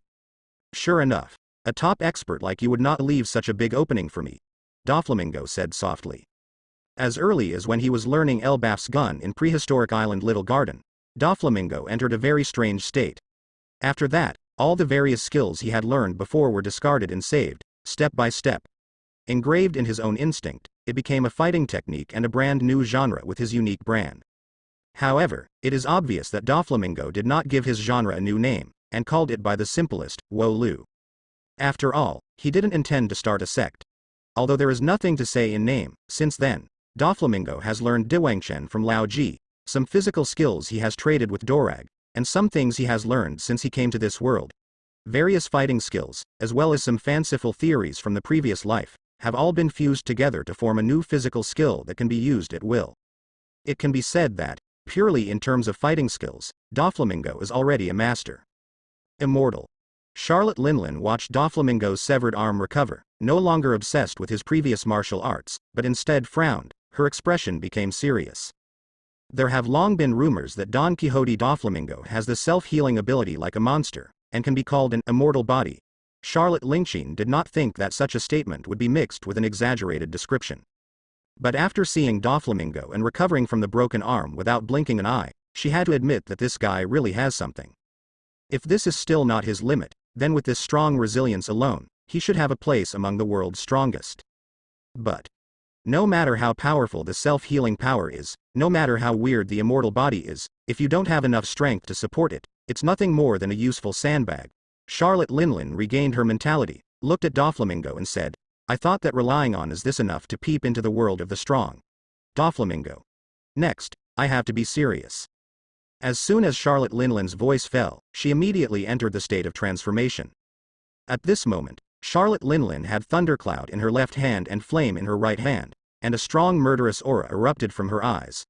Behind her whole person, there seemed to be an extremely terrifying phantom of the soul. "Come on, tremble, feel the fear." Charlotte Linlin's eyes glowed with green light, and she declared to Dio Flaming Zon with a whisper that reached the soul. If during this process, Doflamingo had the slightest fear in his heart, then he would be defeated by the rules of the soul fruit, and Charlotte Linlin would be able to snatch his soul in an instant and directly declare the end of the battle. This is also a very commonly used spike technique when Charlotte Linlin sweeps the world. As a top pirate, there are very few people in this world who have no fear and awe of her. Obviously, Doflamingo's eyes didn't change at all. He was completely exempt from Charlotte Linlin's fear aura, and at the same time, the sweaty white mist that originally pervaded his body gradually turned into a blood-red color. "Full return, second stage, boiling blood," Doflamingo said softly. Charlotte Linlin stopped probing and entered a serious state. Doflamingo did not dare to underestimate it, and immediately entered a new explosive state. After being mastered by his practice, the profound meaning of the Earth Wang Fist has been improved into full return, which can unleash all the vitality in the chi stored in his body on weekdays, and improve his physical fitness in an all-round way. This is the first stage, and the second stage is to combine with your own abilities. After deeply developing your own abilities, Doflamingo can control the blood in your body and perform high-speed operation, combined with some theories and ideas of Diwangchen, into the state of boiling blood. In this state, his physical fitness can go further. "Is this your full glory?" Charlotte Linlin asked with a grin. Doflamingo's expression was very indifferent, his eyes fixed on Charlotte Linlin and said, "Prime prosperity. You are not qualified yet." "Arrogance." Charlotte Linlin roared. The next moment, the Emperor's sword extended from the flames, and the tall figure of Charlotte Linlin also attacked Doflamingo at an extremely fast speed, roaring, singing lightsaber.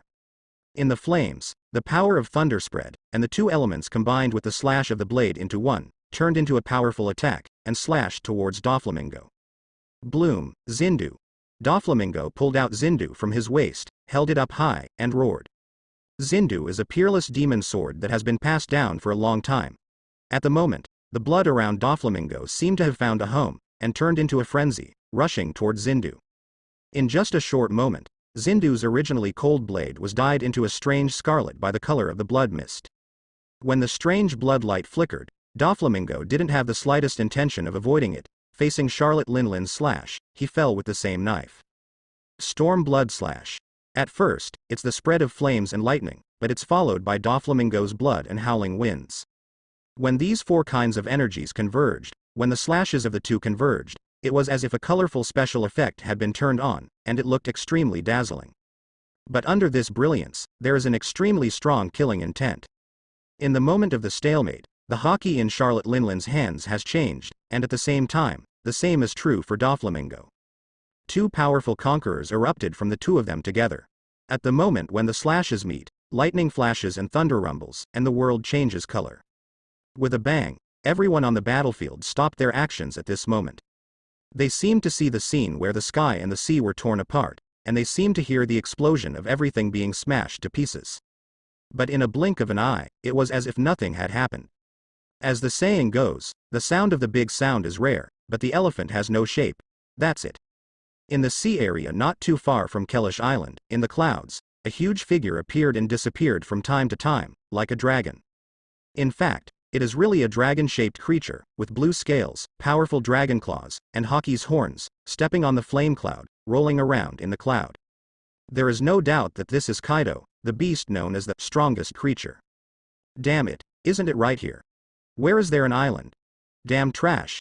Even if the information is so inaccurate, I'll kill them all when I go back. Kaido cursed while rolling around in Wekong. He had already learned about the upcoming war between Doflamingo and Charlotte Linlin, bought some information from the Dark World Intelligence Agency on the way here, and then quickly rushed towards the destination. After the results came, they couldn't find any trace of Charlotte Linlin and Doflamingo, so Kaido, who was already not very good-tempered, became even more irritable. Just when Kaido was planning to go back, he must kill all the bastards selling information. Suddenly, as if he had a feeling in his heart, the huge body that was originally tumbling stopped moving, and a pair of dragon eyes fixedly looked towards the distant sea level. Then, two powerful auras erupted from the skyline. These two auras seemed to tear the sky and the sea apart, which made Kaido a little excited. It's unmistakable. That's Linlin's conquerors, Kaido said with a gleam in his eyes. As the younger brother of Charlotte Linlin, Kaido knows her big sister very well, even though the two have never really met since Rock's pirate collapsed and disbanded. But when the conquerors that penetrated the world appeared, Kaido was able to lock the hockey's owner in the first place, which was Charlotte Linlin. Then. The other aura that is in a stalemate with Linlin should be that of Donquixote Doflamingo. Kaido raised his brows, thinking to himself. To be honest, Kaido was very surprised at this time. He was indeed very optimistic about Doflamingo, but he really didn't think that the fledgling Doflamingo could be compared with a monster like Charlotte Linlin. The reason why he rushed over in such a hurry this time was actually to save Doflamingo's life. Before this guy gets beat to death by Charlotte Linlin. Of course, Kaido himself didn't have any good intentions. The reason why he wanted to save Doflamingo was because he fell in love with Doflamingo, and wanted to repay his kindness by sucking him into the beast's pirates. But at this moment, the fierce confrontation between Doflamingo and Charlotte Linlin was beyond Kaido's expectation. I thought it was a cub, but I didn't expect it to be a tiger. Kaido's ferocious dragon head grinned and said with a big smile, "Ah-ha-ha-ha-ha, but that's fine, it shouldn't be said to be exactly what I want." As soon as the voice fell, Kaido in the clouds swung its tail like a raptor, and accelerated towards the skyline where the momentum exploded. At the same time, it is also in a certain sea area not far from Cress Island. Marine's large fleet is anchoring here. On the deck of the warship, Sengoku Admiral's tall body was standing against the wind. He looked at the two auras erupting from the sea level, with an uncertain expression. As a veteran marine who has traveled all over the world for decades, Sengoku has never fought against Charlotte Linlin, so he is sure that one of the Haki is her. Likewise, having fought him against Doflamingo at North Blue, he knows very well that the other Haki that can hold off against Charlotte Linlin's conquerors is Doflamingo. Today is Sea Circle calendar 1502, Sengoku recalled. When he fought against Doflamingo, it has passed, but less than 3 years. At this moment, the aura displayed by Doflamingo alone is enough to make him sure that in less than 3 years, Donquixote Doflamingo has transformed part of his potential into it. That guy is on his way to becoming a new monster. Sengoku pushed the glasses on the bridge of his nose and said softly. This discovery made Sengoku a little annoyed, but at the same time, a little happy. To the chagrin, Doflamingo, as 7 warlords of the sea, and, hello, on Marie Joy's, has no reason for Sengoku to take a shot at him now. I can only look at him like this and continue to let him grow. What is gratifying is that Doflamingo's strength will become a stumbling block for Charlotte Linlin. If the two sides continue to fight fiercely, it is very likely that there will be a situation that was not expected. Both sides will suffer. If this is the case, then he will be considered to be in time when he comes this time. Maybe, we can seize the opportunity and bring Charlotte Linlin to justice. That's right. Everyone who should know about the upcoming battle between Doflamingo and Charlotte Linlin in New World already knows it. As a Marine Admiral, how could Sengoku not know about it? How could he let go of such a good opportunity? So I came here uninvited, and hid in this place early in the morning, just waiting for Doflamingo and Charlotte Linlin to play their heads. The best situation is that Charlotte Linlin kills Doflamingo directly, and then I enter the arena and capture Charlotte Linlin. And wipe out the 2 sea scourges in one fell swoop. Sengoku thought with a little expectation in his mind. Yes, as a marine, he can't attack 7 warlords of the sea, but Charlotte Linlin is different. It would be great if she could kill Doflamingo. On Cress Island, Doflamingo and Charlotte Linlin's slashes converged, and they were at a stalemate, both of them marveling at each other's strength. Doflamingo felt that Charlotte Linlin really lived up to her reputation.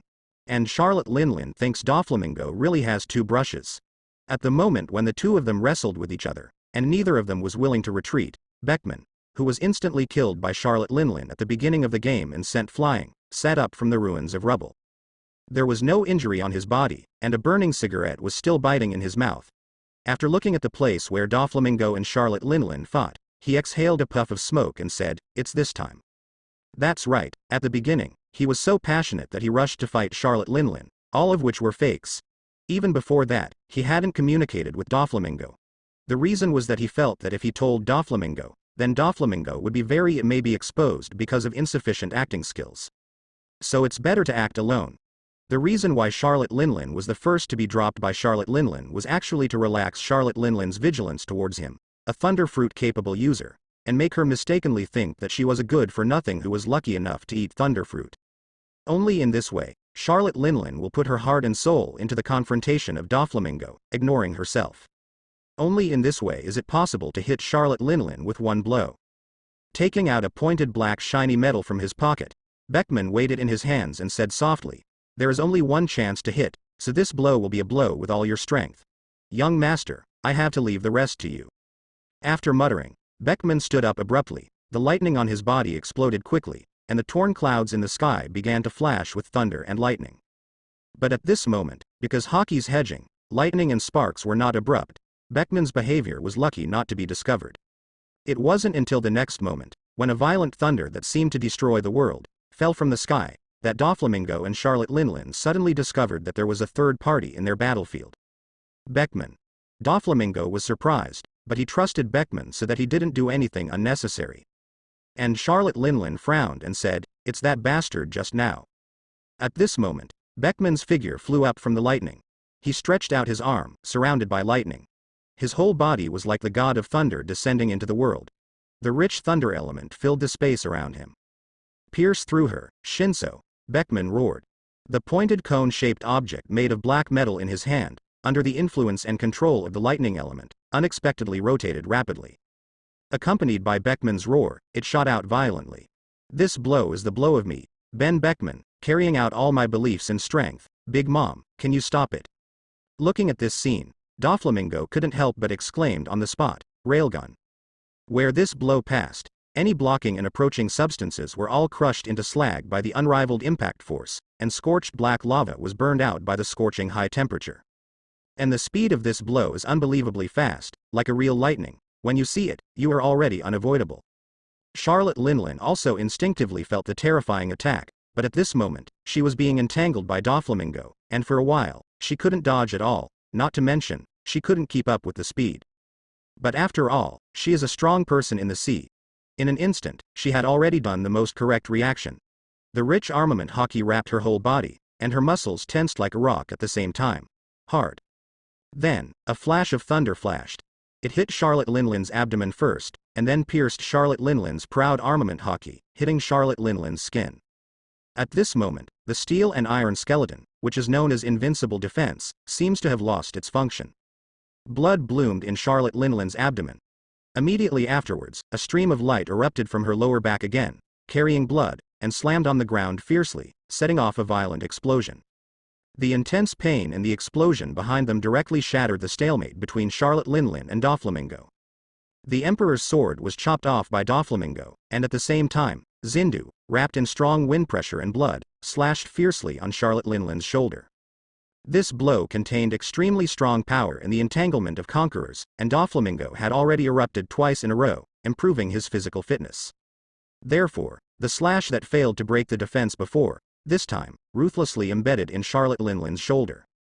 The strong smell of blood filled Doflamingo's breath, causing his eyes to flash red, and he roared, "Blood siphon!" Charlotte Linlin came, and the blood of the Sea Emperor spewed out from the wounds on her body.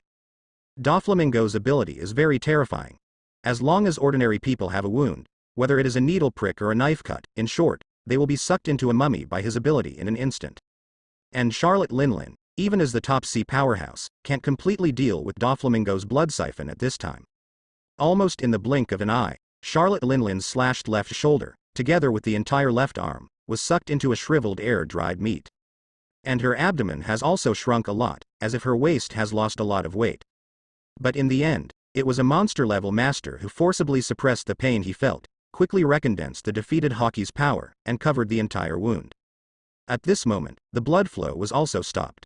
Without thinking too much, Charlotte Linlin didn't fight back, but stomped on her feet, and her figure shot back at a very fast speed, pulling away from Doflamingo by nearly 100 meters in an instant. It wasn't until this moment that she seemed unable to hold on, her feet were soft, and she almost knelt on the ground on one knee. At this time, Charlotte Linlin's expression was very ferocious, and her state was also very miserable. It can be said that one arm is temporarily useless, and the withered appearance seems to be smashed into dross with a slight touch. The abdominal wound, although covered by hockey, still looks very hideous. A serious injury, a real serious injury, that is a penetrating wound. Charlotte Linlin can't even remember, how many years has it been since she stepped into the top ranks, has she not suffered such a serious injury? At the same time, the arrogance of being a top pirate is also disappearing at this time. Sure enough, war is war, no matter who it is, until the final result comes out, the real victory or defeat cannot be determined. This sea is still extremely dangerous. Even if she is as strong as a monster, if she is just a little arrogant and despises her opponents, she immediately pays a painful price for this arrogance and contempt. On the other side, Doflamingo was full of energy, grinning at the corner of his mouth, licking off some blood from his lips, and said with an evil smile, "Fur, the blood of this strong man really makes me happy." It was delicious. As soon as his voice fell, that fellow Beckman lost all his strength, fell from the air, and hit the ground. Obviously, this blow was a blow he carried out with all his strength and belief. Although Thunderfruit's energy is unlimited, his physical strength as a capable user is limited. After firing this super electromagnetic gun, it was scrapped on the spot. Next. "I'll leave it to you." Beckman struggled and muttered, his eyelids sank, and he fell asleep. Gladius, who happened to have dealt with his opponent, quickly touched Beckman like a little ghost, carried him on his shoulder and ran away. Doflamingo withdrew his gaze from Beckman, looked at Charlotte Linlin again, and said softly, "Being able to hit a monster like Big Mom with one blow, you are indeed worthy of Thunderfruit's ability, Beckman." After speaking, Doflamingo didn't move. He stood there and looked at Charlotte Linlin with a calm smile on his face. Charlotte Linlin's eyes were full of murderous intent and anger. She gritted her teeth and said, "What are you proud of? Do you think you can defeat me by doing this?"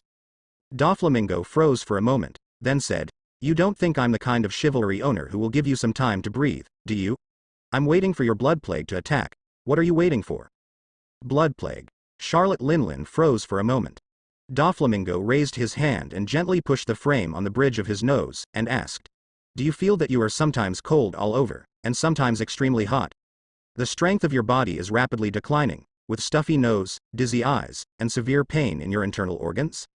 Charlotte Linlin's expression became extremely ugly when she heard Doflamingo's voice. At first, she thought it was because she hadn't received this kind of injury for a long time, so she had a very intense trauma reaction in her body, but now it doesn't seem to be the reason.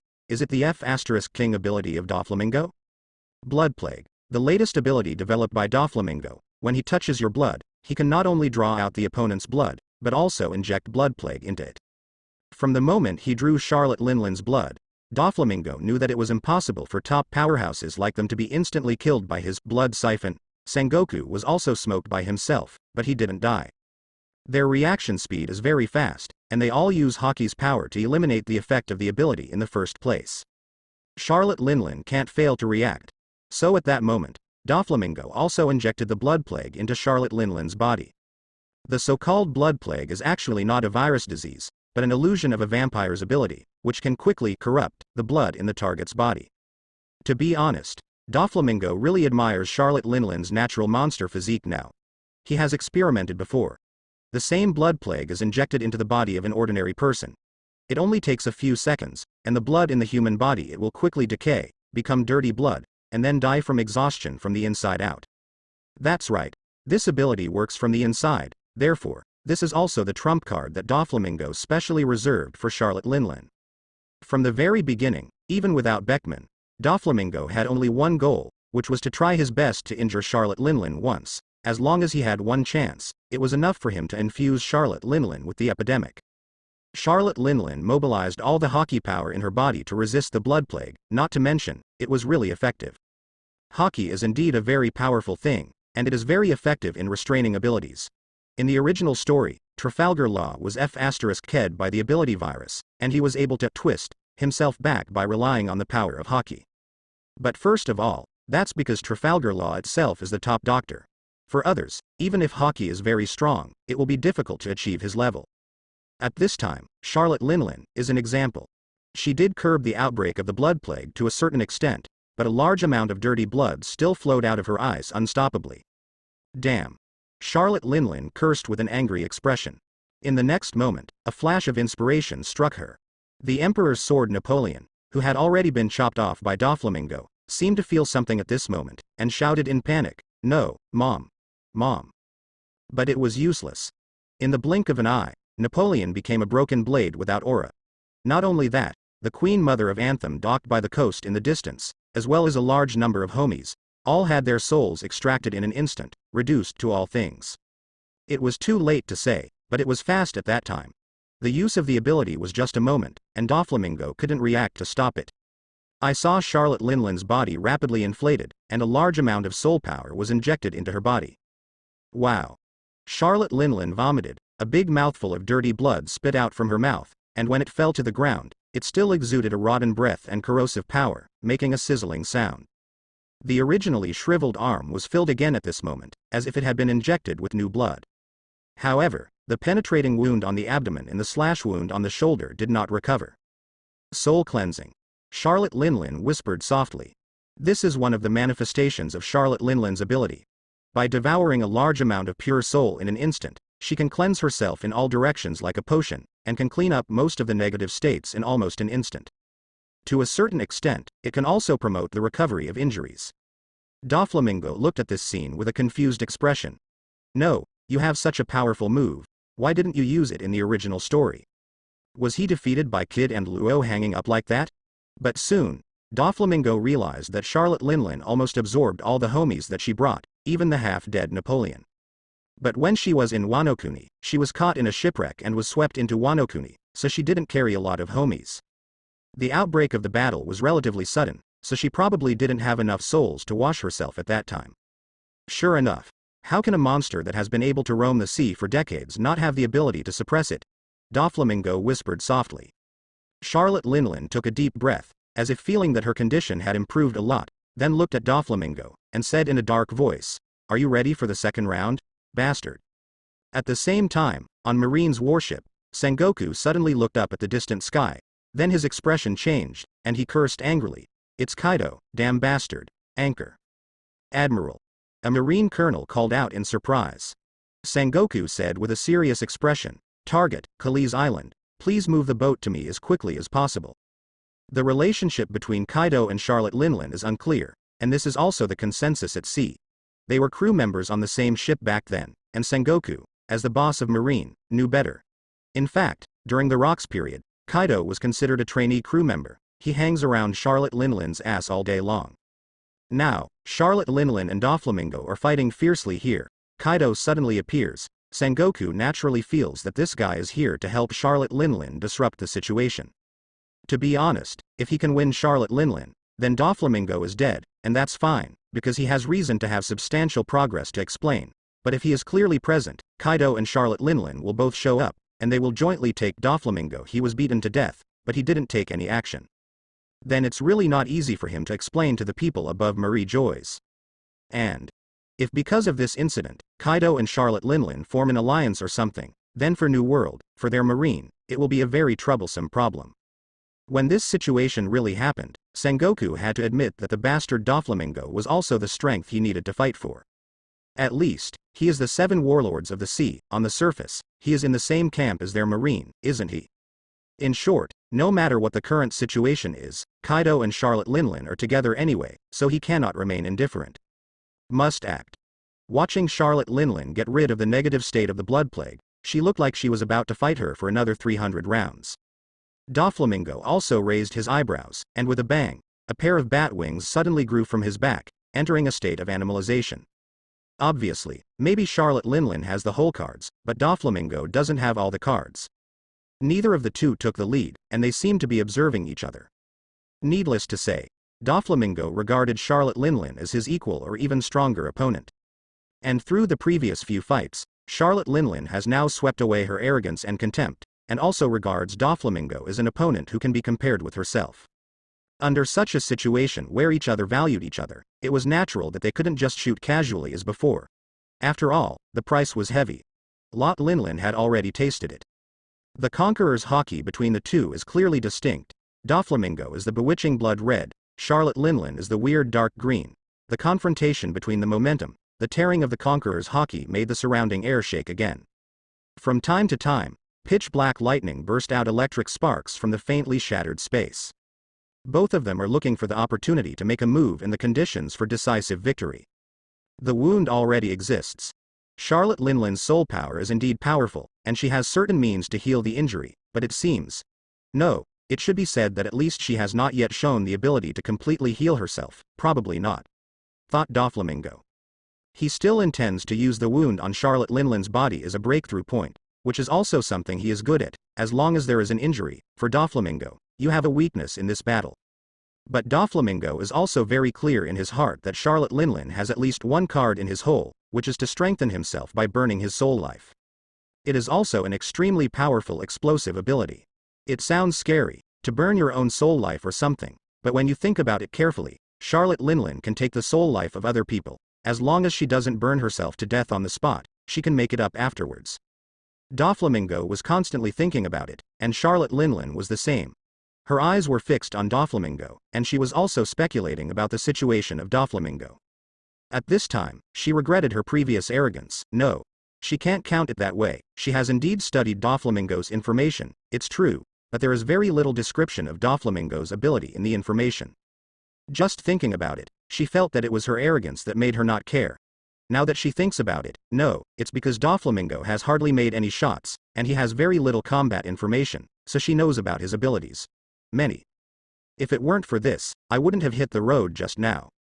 Thinking about it now, I still can't find the relevant elements, so I can only speculate from the previous fights. After thinking about it, Charlotte Linlin still felt that the most difficult part of Doflamingo should be the opponent's immortality. Plus, that weird observation hockey. Her son Katakuri is able to foresee the future, so Charlotte Linlin is very aware of this. She can be sure that Doflamingo definitely does not have the kind of observation hockey who can foresee the future. but his knowledge is also very fine. Anyway, she is not comparable. In the previous few fights, he avoided the slash that he was bound to win by a slight margin. Such a powerful and detailed observation haki, as well as terrifying immortality. It can be judged that this kid's tactics must be based on protracted warfare. In terms of comprehensive strength, he must be stronger than Doflamingo, so if Doflamingo wants to win, he must seize the opportunity and kill with one blow. Obviously, he seized this opportunity, but he didn't really succeed, or his tactics will be quickly adjusted to the protracted war, through the immortality and the weird observation haki, constantly entangled with himself, until his state declines and he is finally defeated. It has to be said that Charlotte Linlin is worthy of being a veteran and strong player in the sea, and she quickly understood Doflamingo's thinking. But what makes Charlotte Linlin still feel embarrassed is that even if she figured it out, there is no special way to take Doflamingo, because there is no factor to break the game. Yangmu. Because of Doflamingo's immortal body, he can fight you with this kind of rogue tactics in an upright manner. It doesn't matter if you know it, guess it or not, as long as you don't think about running away, as long as you are ready to fight him. If you don't fight, you will inevitably fall into his rogue tactics. This made Charlotte Linlin very toothache. Before coming here, I really did not expect that Doflamingo is so difficult. She seems to have experienced the mentality of North Blue, Sengoku back then. It was too late to say it, but it was so fast at that time. Thousands of thoughts were tossed in the hearts of the two of them. In reality, it was only a few breaths. Just as the two of them were constantly thinking about tactical adjustments and looking for the opportunity to make a move, suddenly, both of them looked up into the sky together. Ah ha ha ha ha ha ha. A wild laugh came from high in the sky. Then, a huge figure, seemingly out of control, fell towards the battlefield. Who? Doflamingo didn't see the figure clearly, but instinctively felt that there was something about that guy. The appearance of a third party on the battlefield was not beyond Doflamingo's expectations, but what he had previously speculated was Marine's appearance. That's why he felt that he could force Charlotte Linlin back. Again, from the very beginning, Doflamingo didn't think he could get rid of the Big Mom pirates here at once, otherwise he would look down on Charlotte Linlin, who has traveled all over the world for decades. His plan is to fight fiercely with Charlotte Linlin here. As long as he can remain undefeated, it will be fine, and consume as much of Charlotte Linlin's strength and stamina as possible, and the cunning Marine cannot let it go. Just like the Edwall naval battle back then, Marine has a great possibility. After hearing the news, he came to try to see if he could get a bargain. Back then, the Adwall naval battle ended due to a huge storm. The ride was so fast that the Marine was missing the trip. For this reason, Doflamingo specially chose the island for the land battle, and at the same time, released the news several days in advance. If the Marine can't catch up, then there is a real problem. Once Marine arrives, in a battle of this level, there must be someone who can calm the situation, whether it is Zephyr, Garp or Sengoku. As soon as they arrived, Charlotte Linlin must have had great worries. On the contrary, her identity as the Seven Warlords of the Seas seemed to be more than capable. As long as Charlotte Linlin does not have cerebral palsy, there is a high probability that she will not be able to continue fighting with herself. In this way, all calculations will be done by nature. That's right, Doflamingo had a pretty good plan long before the war started. And the success rate of this plan is really not low. Of course, he also knows that there is no perfect plan that can be 100% successful in this world, but if it is all counted to this point, you still dare not fight, then this piece do not break into the sea. With a loud bang, the figure smashed directly into the middle of the confrontation between Doflamingo and Charlotte Linlin without any buffer, smashing the ground into a huge pothole. Doflamingo's face twitched a little. He already recognized who the falling guy was. Kaido. Charlotte Linlin also looked a little surprised in her heart, but on the surface, she remained calm. Looking at this scene, Doflamingo felt a little cursing in his heart. He had considered many factors, but he hadn't considered that Charlotte Linlin would also call foreign aid. That's right, at this moment, Doflamingo sees Kaido as Charlotte Linlin's helper. After all, everyone in the world knows that Kaido has an ambiguous relationship with Charlotte Linlin. And Doflamingo thinks that he has nothing to do with Duoshi Dime. So in this case, Kaido suddenly appeared. He couldn't come to help me, could he? He owes Charlotte Linlin such a big favor, so he backhanded me at this time and beat Charlotte Linlin to death together. Is that reasonable? Damn, it's despicable. Doflamingo cursed inwardly. Didn't they say that big pirates like them are very rebellious and won't join hands easily? Especially Charlotte Linlin. In my impression, in the original story, she and Kaido haven't met for decades. How could these two shameless guys join forces when it came time to deal with him, a newcomer to the new world? Is there still a king's law? Is there still a law? Where's the marine? Where's my marine reinforcements? Hurry up and escort them. Depend on. A big hand protruded from the deep pit, grabbed the edge of the pit wall, and with a sudden force, Kaido, who was tall, mighty and extremely strong, crawled out of it. Ah ha ha ha ha ha. Kaido laughed and looked at Charlotte Linlin and said, "Linlin, for my sake." But Kaido's smile soon froze on his face, and then he turned his head to look at Doflamingo, and then looked at Charlotte Linlin again with an incredulous expression. Isn't that right? Why did the kid Doflamingo look unscathed, but Linlin was stabbed in the shoulder and had a horrible penetrating wound in the abdomen?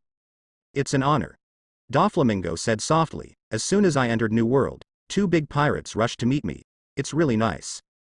Doflamingo was already thinking about how to run away. Just kidding. One Charlotte Linlin already made his head big, and another Kaido, then the odds of winning are really 0. Charlotte Linlin also snorted coldly and said, I don't remember that you were invited, but since you are so proactive, let's make an exception once, join hands after a long absence, and let's kill this bastard together. Kaido? No. Are you doing something wrong? But at this moment, Kaido doesn't know what to say. Tell Charlotte Linlin to save me and let Doflamingo go? But the point is, this scene is not right, because Doflamingo seems to have the upper hand. When I said this, with Linlin's temper, he must have thought that I was mocking her, and maybe he would turn his back on her. Want me to fight Doflamingo? I'm here to show favor, not to make enemies.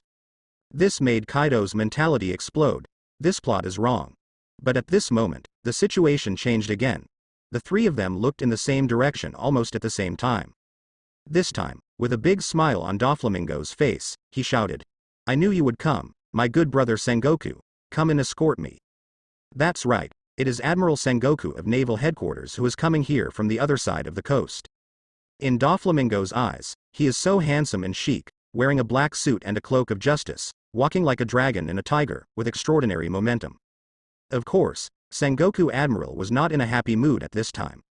It can even be said that he is very irritable. Especially after seeing Kaido, the irritability became more obvious. What the hell? Doflamingo and Charlotte Linlin are here to fight to the death. What's the matter with you, Kaido? You have to come to join in the fun. If you Kaido didn't come to join in the fun, maybe their marine is the biggest winner. Now that Kaido came, Sengoku had to show up too. Just made Sengoku annoying. Great situation, all gone.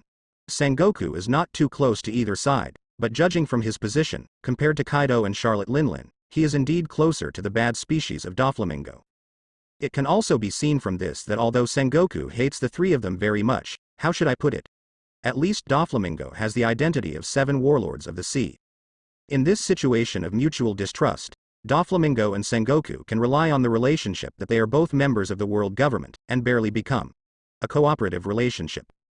Here comes bro. Doflamingo greeted Sengoku in a very happy mood.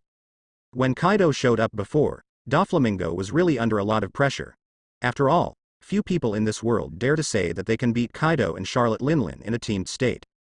It is estimated that Whitebeard dare not say that he can win in this situation. But now it's different. When his good brother Sengoku comes, the situation turns immediately. If 2 is against 2, Doflamingo is not afraid. Of course, he still has other considerations in his mind. Hearing Doflamingo's greeting, Sengoku became even more depressed. Who the hell is going to be with you brothers? I am your father. Sengoku, who can't wait to go up and punch Doflamingo, will soon start hypnosis himself. Yes, I am Rosinante's adoptive father. Rosinante is Doflamingo's younger brother, and they are blood brothers, so in theory, I can also be Doflamingo's dad. I'm him? If you think about it this way, you won't be so angry. Sengoku stood there without saying a word, and Charlotte Linlin's expression became more gloomy. Originally, she thought that Kaido was coming, and the 2 of them worked together to break Doflamingo's rogue tactics. I haven't been happy for 2 seconds, but Marine Sengoku is here again.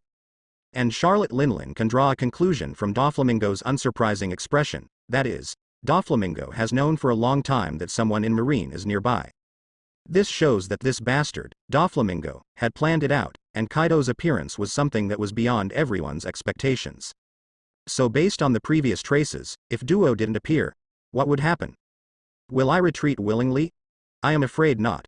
Without knowing the existence of Sengoku, Even if I know Doflamingo's rogue tactics, I will definitely fight first. Had a fierce fight with Doflamingo, and when he was exhausted, the bastard Sengoku jumped out to reap the benefits. As Doflamingo of 7 Warlords of the Sea, I'm afraid nothing will happen, but I guess I will be cool. Thinking of this, Charlotte Linlin can already confirm that this is a conspiracy jointly planned by Marine and 7 Warlords of the Sea. Combined with the previous information, we can get the answer that Doflamingo colluded with Marie Joyce very early, then. Maybe from the very beginning, from the moment Doflamingo stepped into the first half of the Grand Line, from the moment he attacked Katakuri. Since then, it is very possible that a conspiracy against the Big Mom pirates has already been born. 1 is 2. Sengoku is here. What about the rest? F.A. Pooh. With this idea in Charlotte Linlin's mind, she suddenly recalled a problem that she had neglected. That is, a long time ago, she received a piece of information, saying that after the execution of the big event in Logue Town ended, Marine hero Garp, I haven't shown up for a long time, I don't know where he went. Charlotte Linlin didn't think much of it at first. Garp's kind of bastard, he can do whatever he likes, as long as he doesn't bother her. But now, she is a little worried. Not long after Garp disappeared, Katakuri fell into the hands of Doflamingo. Could there be any connection? Is it possible for me to appear here as a way to divert the tiger away from the mountain? Garp, hidden in the dark, is watching around here now?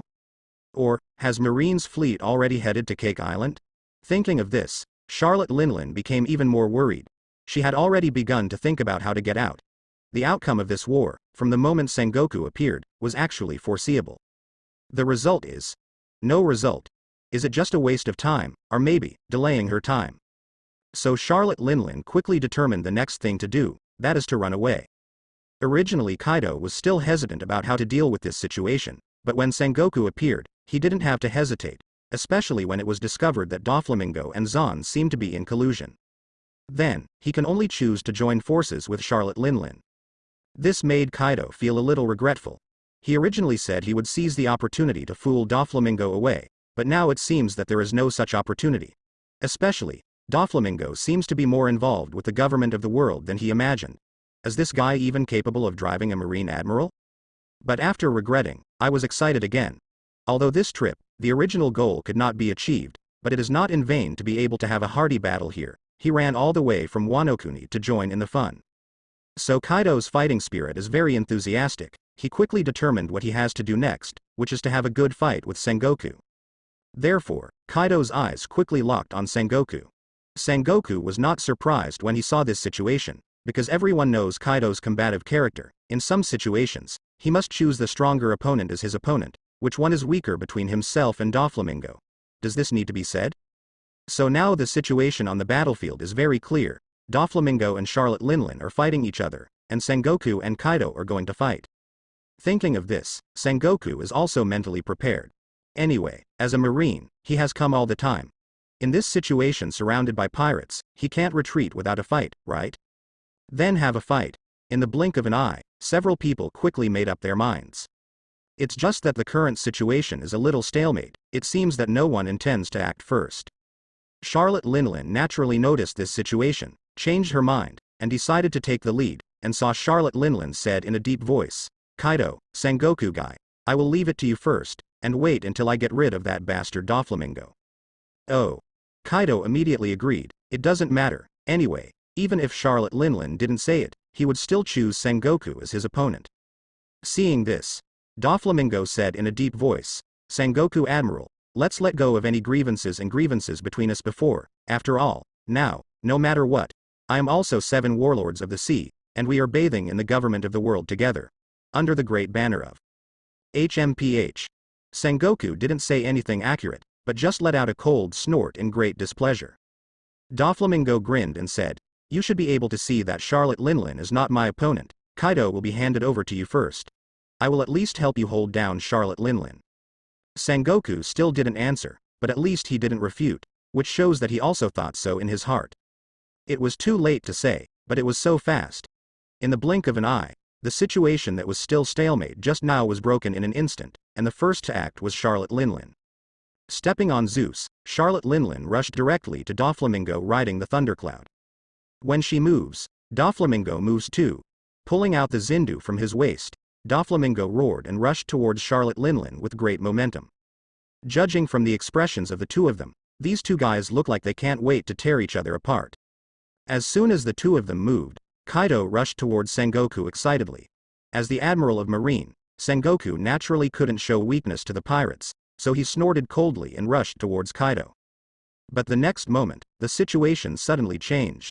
It's like Doflamingo and Charlotte Linlin who want to screw each other's head off. The moment the two fight each other, they feel that something is wrong. Doflamingo's knife didn't use any force at all, it struck Charlotte Linlin's chest like a fake. And when Charlotte Linlin's blow with the power of thunder hit Doflamingo's chest, it felt like thunder and rain. At the same time, the two looked at each other with surprised eyes. What's the situation? But the instinct of the body has already made a choice, and Charlotte Linlin wailed, and the figure flew upside down at an extremely fast speed, as if being split by Doflamingo. Doflamingo also spit out a mouthful of old blood suddenly, as if he was severely injured by Charlotte Linlin's blow, and also shot to the rear quickly. After landing, the two of them didn't even look at each other, and without saying a word, they all turned around and ran away. On the battlefield, the members of the Donquixote family obviously received the wireless telegram of Doflamingo's ability evolution ahead of time, and when Doflamingo ran, the rest followed suit. On the side of the Big Mom pirates, Charlotte Linlin had to shout 10 times, "Get out!" Those fighters ran away with their mother in a daze. For a time, only Sengoku and Kaido were left fighting on this island. At this time, Kaido's blood was on high, and he looked indifferent. Sengoku glanced at it from the corner of his eye, and after noticing this situation, he was so angry that he almost lost his blood. "Doflamingo, you vile bastard!" Sengoku yelled, punching Kaido in the face. "Kaido, did you call the wrong person?" The flamingo quickly sailed away from Cress Island. Seeing the overwhelming aura erupting from that island, and the roar of the fight that flashed from time to time, Doflamingo stood on the deck and couldn't help but sigh with emotion. It's amazing. As expected of the monsters of the New World in the Naval Headquarters, Admiral Ah. "Is this your plan, young master?" Senor stood beside Doflamingo and asked softly. Doflamingo shook his head slightly and said, "No, at the beginning, my plan was to fight Charlotte Linlin for a few days and give Marine enough bait for Sengoku. Under such circumstances, it is impossible for Marine not to do something. War, from the perspective of strategic goals, is my victory. As long as Marine joins the battle, it doesn't matter whether Charlotte Linlin runs away, is captured, or is killed by Sengoku on the spot." In short, his strategic goal of Doflamingo has been achieved, that is, to be successful in New World. And in a short time, the Big Mom pirates won't dare to provoke themselves again. The relationship between pirates is very complicated, let alone the issue of enmity. Yes, I have enmity with Big Mom, but as long as Charlotte Linlin passes the test and makes Charlotte Linlin feel that she is not a soft persimmon, then when she fights with herself again, you have to think about it a lot. And not like this time, she didn't take herself seriously at all. After all, just talking about grudges, who doesn't have any grievances in this sea? This itself was Doflamingo's original plan. And when Kaido appeared, this plan was completely scrapped, and Doflamingo was a little flustered at the time. But soon, his good brother Sengoku arrives. In the second phase, when Sengoku appeared, I changed the plan again. At that time, I considered two outcomes that needed to be achieved. The first one, calmly exit the battle. Second, take advantage of the opportunity to pit Sengoku for a handful, said Doflamingo. Although he said on the surface that he and Sengoku are good brothers, in fact, as long as he has the opportunity, he will definitely cheat Sengoku, just as if Sengoku has the opportunity, he will definitely hate himself for being the same. So at that time, Doflamingo's plan was to pretend to be desperate with Charlotte Linlin, but actually find an opportunity to run away. Once he runs, Sengoku will face the combination of Kaido and Charlotte Linlin alone. At that time, he will be designated to have his good juice to eat. Unfortunately, Doflamingo did not expect that Charlotte Linlin, like himself, planned to leave the battlefield as soon as possible. The moment the two fought against each other, they could feel that the other party had no intention of continuing the fight, but wanted to take the opportunity to run away. At the same time, both parties also understood the previous misunderstanding. Charlotte Linlin knew instantly that Doflamingo and Sengoku were not in one mind, and Doflamingo was the same. He immediately realized that Kaido was so messed up, and it was not Charlotte Linlin who specially called for help.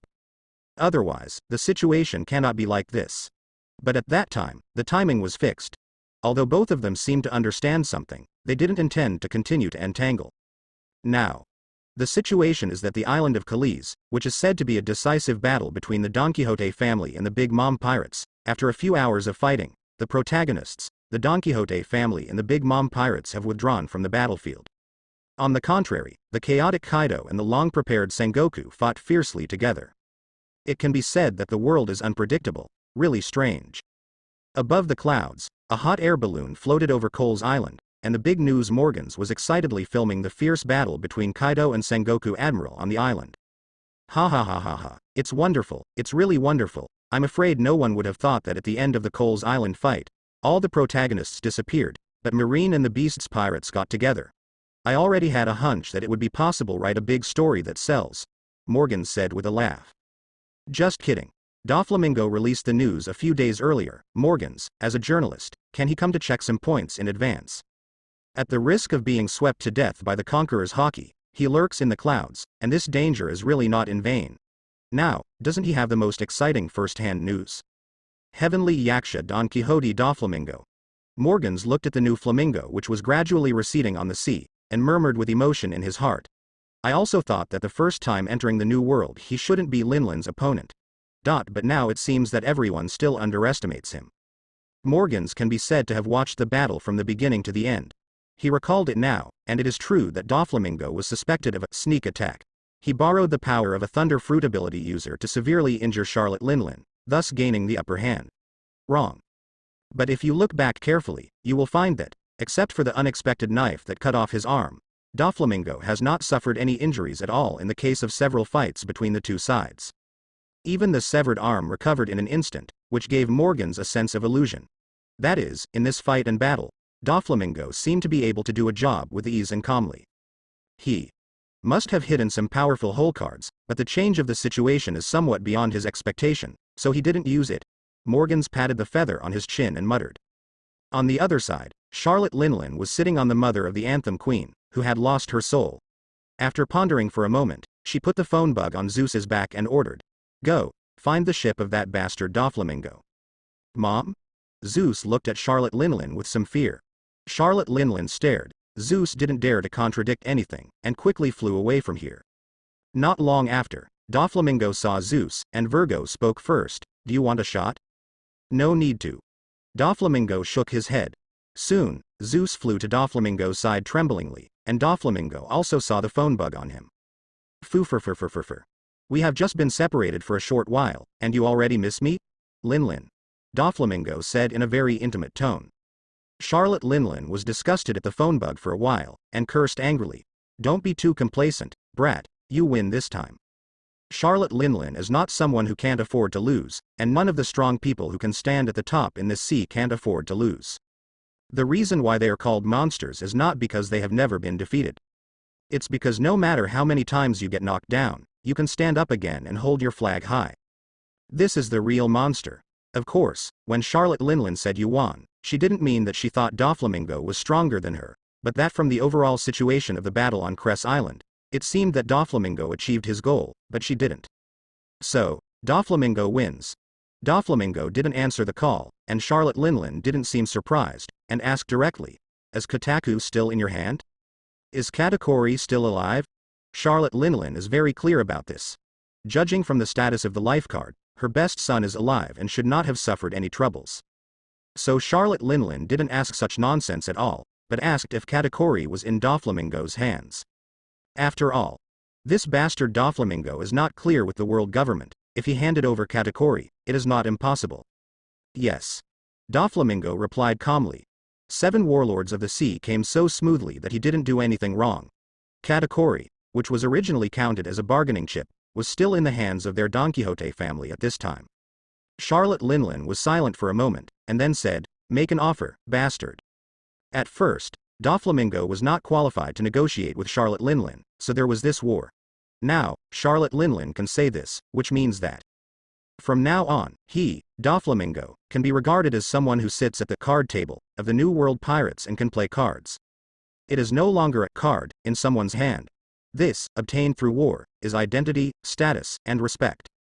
Charlotte Linlin determined that through violent means, at least temporarily, there was no way to take Doflamingo, so she had to return to the negotiating table to discuss the issue of Katakuri. Foo. Doflamingo gave an evil smile, and then said, "First, 2 devil fruits, our level is here, Linlin, so I won't say goodbye, either way, but at least it has to be reasonable." Charlotte Linlin said in a very calm tone, "Yes. Secondly, cancel the war relationship between Toto Land 10,000 Kingdoms and our Dressrosa. Similarly, the Big Mom Pirate Group and our Donquixote family have also ceased war. This should be no problem, right?" Doflamingo said with a smile. He's the winner, and he's giving Charlotte Linlin some face by saying this. Therefore, Charlotte Linlin was also a little surprised, but she still replied calmly, "Why?" Third, the right to trade. Dressrosa must have the right to trade all kinds of goods in the entire territory of Toto Land. This is a matter of mutual benefit to us, no problem. Doflamingo said softly. Charlotte Linlin didn't answer immediately this time, but said after thinking for a while, "Are you here at New World to do business?" "Fooferfer, to a certain extent." Doflamingo replied viciously. "Okay." Charlotte Linlin finally agreed. "Then, when everyone in New World knows this, Katakuri will also return to Cake Island." Doflamingo also promised. In this way, 2 outsiders, Sengoku and Kaido, are fighting for life and death, and 2 insiders, Doflamingo and Charlotte Linlin, have directly reconciled. A few days later, half of the news about Cress Island came from the newspapers. I say half because Sengoku and Kaido seem to be still fighting. New World, a sea area. On the Moby Dick, Whitebeard touched his chin with one hand and held the newspaper in the other. After reading it, he couldn't stop laughing. "I thought I'd seen all kinds of scenes in my life, but I really haven't seen the scene on Kellish Island. It's a pity, I should have gone to join in the fun." Newgate laughed said. "Dad, what interesting thing happened?" Marco leaned forward and asked. "Kali's Island. The rumors said it was the island where the Donquixote family and the Big Mom pirates fought." Newgate said with a smile. "As a result, Charlotte Linlin and the little devil Doflamingo fought on it. Before half a day, the 2 of them ran away, but it was the bastard Sengoku and Kaido who arrived later, and they are still fighting on the island. House la la la la." "Ah?" Marco was a little confused, and then quickly asked, "Dad, why?" "Go and see for yourself," Newgate said, throwing the newspaper in his hand to Marco. Marco quickly read the newspaper with Joz and others, and finally everyone was stunned by the bells and whistles of this war. So, Charlotte Linlin was actually given by that guy Doflamingo in less than half a day's fight? Foil Vista asked in surprise, "This Doflamingo is so powerful?" "It's really powerful. Even though it was said in the news that Charlotte Linlin was too arrogant and contemptuous at first, but in this sea, the person who can severely injure Charlotte Linlin because of her arrogance and contempt is also strong enough." Sax also nodded the head agreed. "From today onwards, this Don Quixote Doflamingo can also sit at the New World poker table," Joz said with emotion. "At most, he is a silver medalist, and he can't compare with Dad." Marco admired Whitebeard very much, and said it as a matter of course. But what he said is also true. In this sea, the Whitebeard pirates are the only one now, and the rest are all silver medalists. Okay, let's talk first. I'm leaving for a while," Vista said quickly after returning the newspaper to Marco. "What are you going to do?" Marco asked curiously. "I'm going to Cerny's Island. I heard that my brother's kendo gym was kicked by a guy named Dracule Mahawk, and my brother was severely injured. I have to go back and see the situation," Vista said very helplessly. "Dracule Mahawk?" Sax exclaimed. "That's the guy called Hawkeye, right? He seems to be in the limelight now, from the first half of the Grand Line all the way to the New World, challenging continuously defeated 24 great swordsmen, and suffered a defeat. It seems that not only Sage knows about Mahawk's rumors. No, judging from the surrounding situation, it seems that only Vesta, who is also a swordsman, doesn't know about it." I saw Chao Zi said with a serious face. "That guy is really powerful. These 24 great swordsmen are not what they look like. They are all very strong, and they are all masters enough to start a sect, but even in this way, 16 of them died because of being challenged. A defeat is a defeat, but a death is another matter. It can be seen that Mahawk's shots are very ruthless. However, this is generally the case for swordsmen. A duel is often a matter of life and death. Yes, very powerful. There are rumors that just seeing his eagle-like eyes can feel great fear and oppression, and thus lose the will to fight. This is why he is called Eagle Eyes. Reason," Saki said with a very understanding look. Bista's expression became more serious, and he asked, "So, why did he do this? Is he trying to make himself famous?" "No." Sax shook his head, and then said, It should not be said exactly. According to that guy's own words, it is. He wants to challenge all the swordsmen he meets along the way, so as to put his own push the way of the sword to the highest level and become the world's #1 swordsman. The #1 swordsman in the world. Beasta murmured softly after hearing the words, and then said, he really has ambition. Just being able to put this word in the sea is enough to prove his strength. Speaking of which, some people called Dracule Mahawk and Don Quixote Doflamingo the twin stars of this era before. Sachi added. The rest of the people were silent for a while when they heard the words, and after thinking for a while, it seemed that there was really such a meaning. Doflamingo and Mahawk can be regarded as pirates who entered the first half of the Grand Line at the same period. To be honest, they are newcomers emerging during this period. But the ones that can really be called dazzling are only Doflamingo and Mahawk. There are also some outstanding ones in the back, such as Gecko Moria, who entered New World not long ago. It is said that he killed a senior cadre of the Silver Axe pirates, and now Silver Axe said that he would cut off his head. But how should I put it? Although this Moria also looks very hanging, compared with Mahawk and Doflamingo, she still looks inferior. At this moment, another newsbird landed, and Marco looked at this scene, a little strangely said, "Didn't you come here just now?" But before he finished speaking, this time there was no money. A piece of paper fell directly from newsbird. Urgent special issue? Marco jumped up and caught the piece of paper. Generally speaking, there is only this urgent special issue, and there is no need to pay for it. Taking a look, Marco exclaimed, "Damn it. Carnage, is that Douglas Bullet guy really crazy?" "It's him again." Joes also leaned over to look. Douglas Bullet left the Roger pirates shortly after he learned that Roger was dead, and then went crazy from time to time in the sea. This guy is an extremely tyrannical person. In just a few years, he has already caused 3 massacres, and now, it should be the 4th. 2 days ago, Douglas Bullet destroyed Naval Headquarters Marine Base in Jadensburg, New World. Nearly 20,000 Marine soldiers, including the base Vice Admiral Fairman, were slaughtered. This is another justified defeat of Marine in New World, and currently, this incident is called the Jardensburg Massacre. At some point, Whitebeard also stood behind the crowd, and after he finished reading the urgent special issue, he said in a slightly desolate tone, "That guy has a lot of power, but he lost target at sea, thus appearing lost. Loser. Father, why is he doing this kind of thing?" Marco turned his head and asked. "For what?" Newgate was silent for a while, and then said, "Perhaps, it is to find your own direction and answer again from the fights again and again?" But the rest of the people still looked a little confused, not quite understanding what the old man meant. However, Newgate didn't intend to explain. Instead, he suddenly said, "It seems that the farce on Creus Island should be over. Bullet gave Marine such a loud slap in New World. If Marine doesn't treat him well, this prestige will be greatly reduced. In fact, it is true. It is not that Douglas Bullet did not commit any massacres before, but the previous few times were all non-affiliated countries in the New World.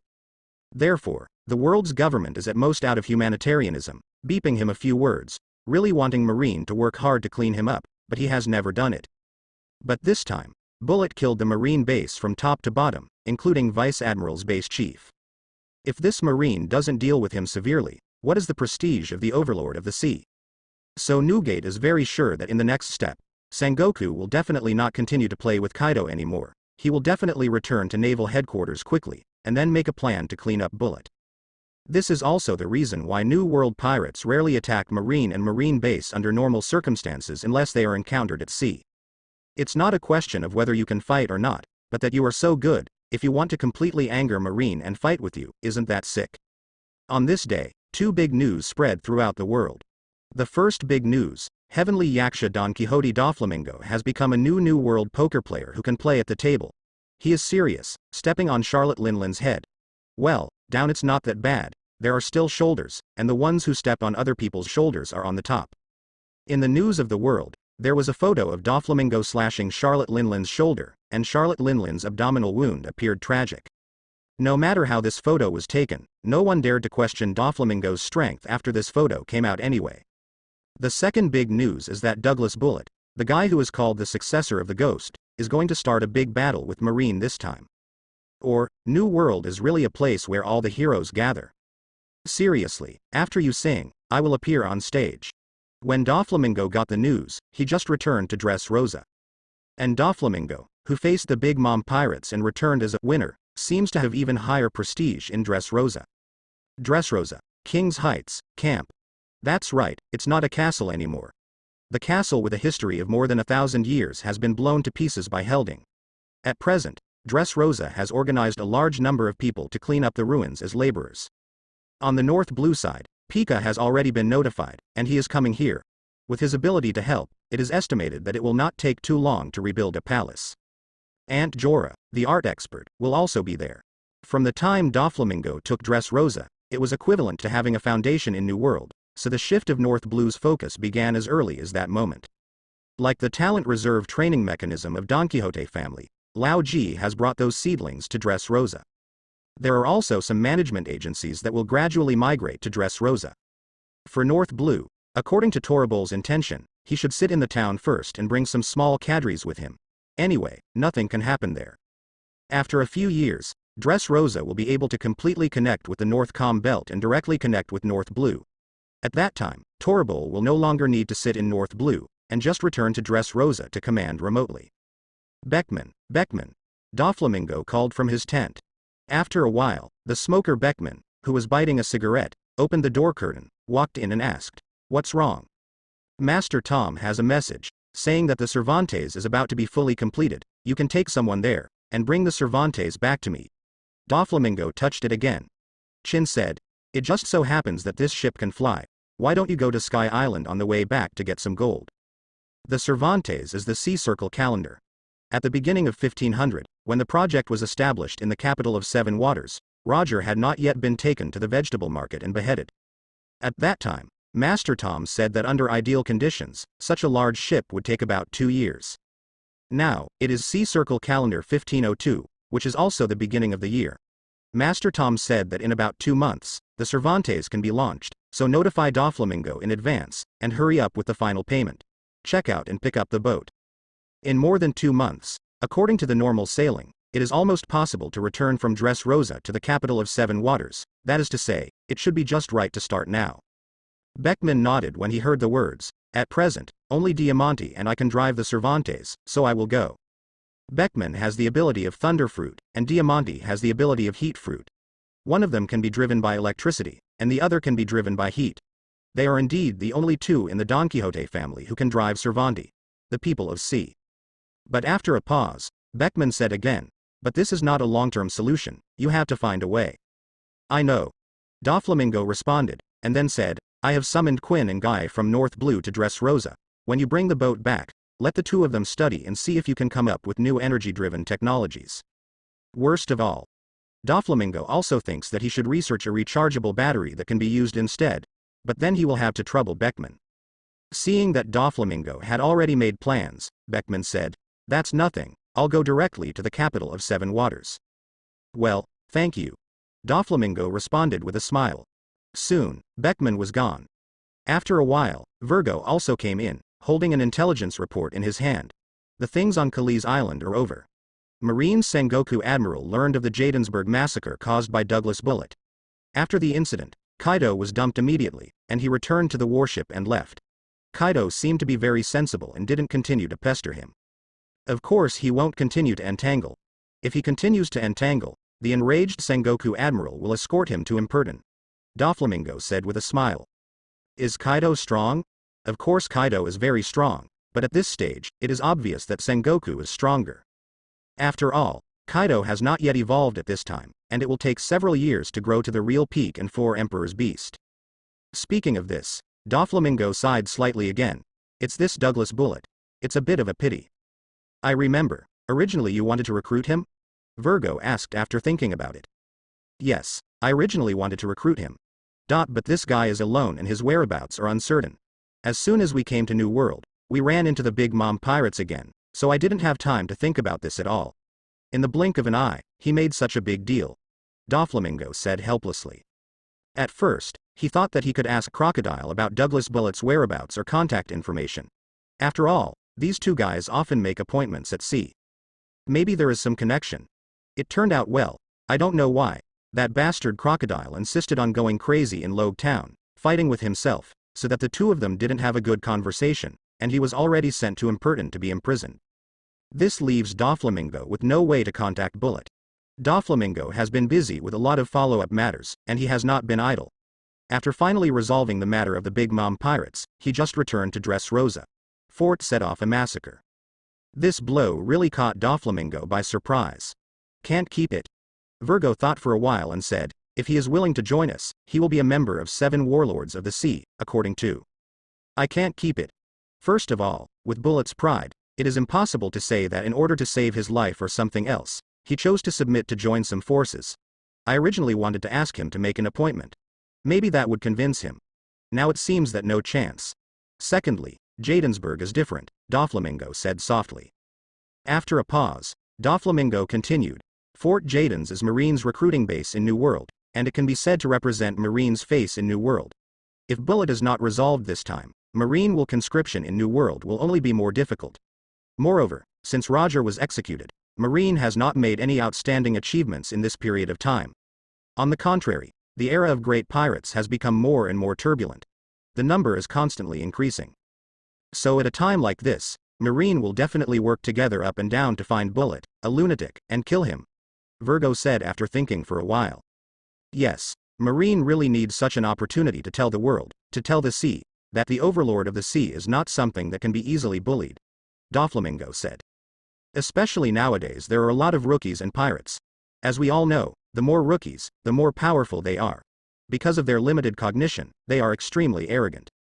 Bullet slaughtered Marine base today. If Marine didn't respond, maybe some fool would imitate the crime tomorrow. Marine won't be in big trouble by then. So no matter what the reason is, whether it is to kill chickens to scare monkeys or something else, anyway, Marine will definitely kill Bullet this time. In my impression, the original story also developed in this way. At first, nobody cared about Bullet, but later he annoyed Marine, and Marine rewarded him with a buster call led by Sengoku Admiral himself. That's really a pity. Virgo shook his head. Doflamingo glanced at the calendar on the table, and then his eyes felt a little misty and empty. Buster Call. Speaking of Buster Call, Marine has not used this destructive power for many years. And if there are no accidents, I am afraid that 2 Buster Calls will be dispatched in succession this year. The first one is Douglas Bullet this time. As long as Marine finds out his information and whereabouts, Bullet will undoubtedly be wiped out by Marine with a thunderbolt. The second. In the original story, O'Hara is about this time, it should be cool. But as to whether O'Hara will be destroyed, Doflamingo is not very sure now, because he might not be able to flap his butterfly wings, and Albia and the others' fleet will not be captured by Saul and the others? Thinking about how she was almost captured by Katakuri in Alabasta back then, isn't it impossible for her fate to change? But this kind of thing has little to do with him. After Doflamingo thought about it for a while, he stopped thinking about it. Whether O'Hara burns or not does not affect his plan and progress. Chasing those thoughts away, Doflamingo asked, Big Mom pirates, haven't they made a public statement yet? Virgo immediately shook his head and said, not yet, they have traveled farther, and they may not have returned to Cake Island in Tadong yet. Anyway, pay attention. Once they make a statement, they will give Katakuri a treat. After Devil Fruit receives it, let Katakuri go back. Doflamingo explained with a smile. Speaking of Devil Fruit, Doflamingo felt a little melancholy. The Devil Fruit of Donquixote family is a little surplus, like the previous Snow Fruit, which belongs to Logia. It must be reserved for his own people, but he hasn't given it yet. Later, I also got Munch Fruit from Drum Kingdom, which is also a very powerful ability. But it is still in their hands. Now, the Big Mom pirates have to pay 2 Devil Fruits as a ransom, and there is still no one to choose. This made Doflamingo feel that it was time for him to find some good talents. You still have to continue to grow and grow your team. Naval Headquarters Marineford. Inside the Fortress of Justice, in Sengoku Admiral's office. At this time Suru, Zephyr, Kuzan, Paluzalino, Sakazuki and others are all here. But Sengoku Admiral wasn't there. After everyone waited for a while, Sengoku Admiral came in from the outside, glanced at the others, and said, Marshal, leave the matter about Bullet to me. The expressions of the rest of the people are very calm. There is no surprise at all, after all. Didn't you see that they are all waiting here in advance? Marine now has 2 admirals, and one of them will not be heavy. If not to you, to whom? After sitting on the chair, Sengoku said, the incident in Jadensburg this time is simply heinous and extremely bad. Douglas Bullet, a lunatic, can't let him go any longer, he must be completely resolved. Okay. Zephyr immediately said. That's right, if you continue to let such a monster that has lost its bridle stir up wind and rain in the sea, sooner or later it will lead to bigger incidents. Chief Staff Officer Suru also said calmly, our intelligence department has already been searching for information on Douglas Bullet with all our strength, and I believe the results will come out soon.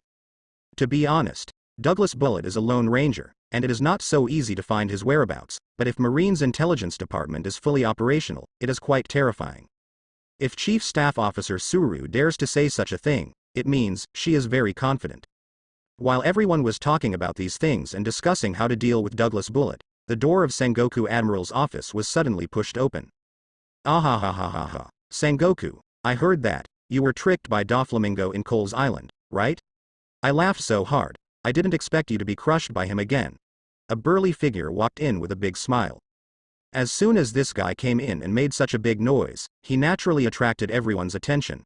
Kuzan said happily when he saw him, oh, Mr. Garp, is your vacation over yet?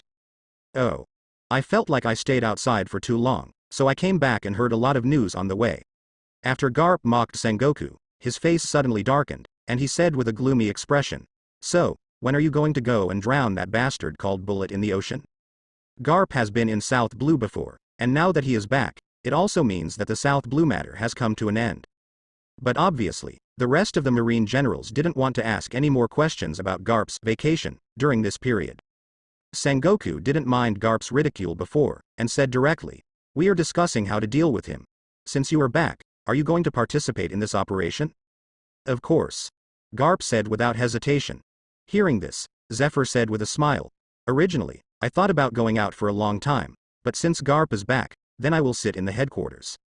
After saying a few more words, Chief Staff Officer Suru suddenly said, everyone, do we still have an ally in New World? Allies? Garp was stunned for a moment, and then quickly said, Doflamingo? Sengoku Admiral's expression was not very good, but he finally nodded and said, that's right, Donquixote Doflamingo. Since it's 7 warlords of the sea, he should also be allowed to do it. Just a little effort.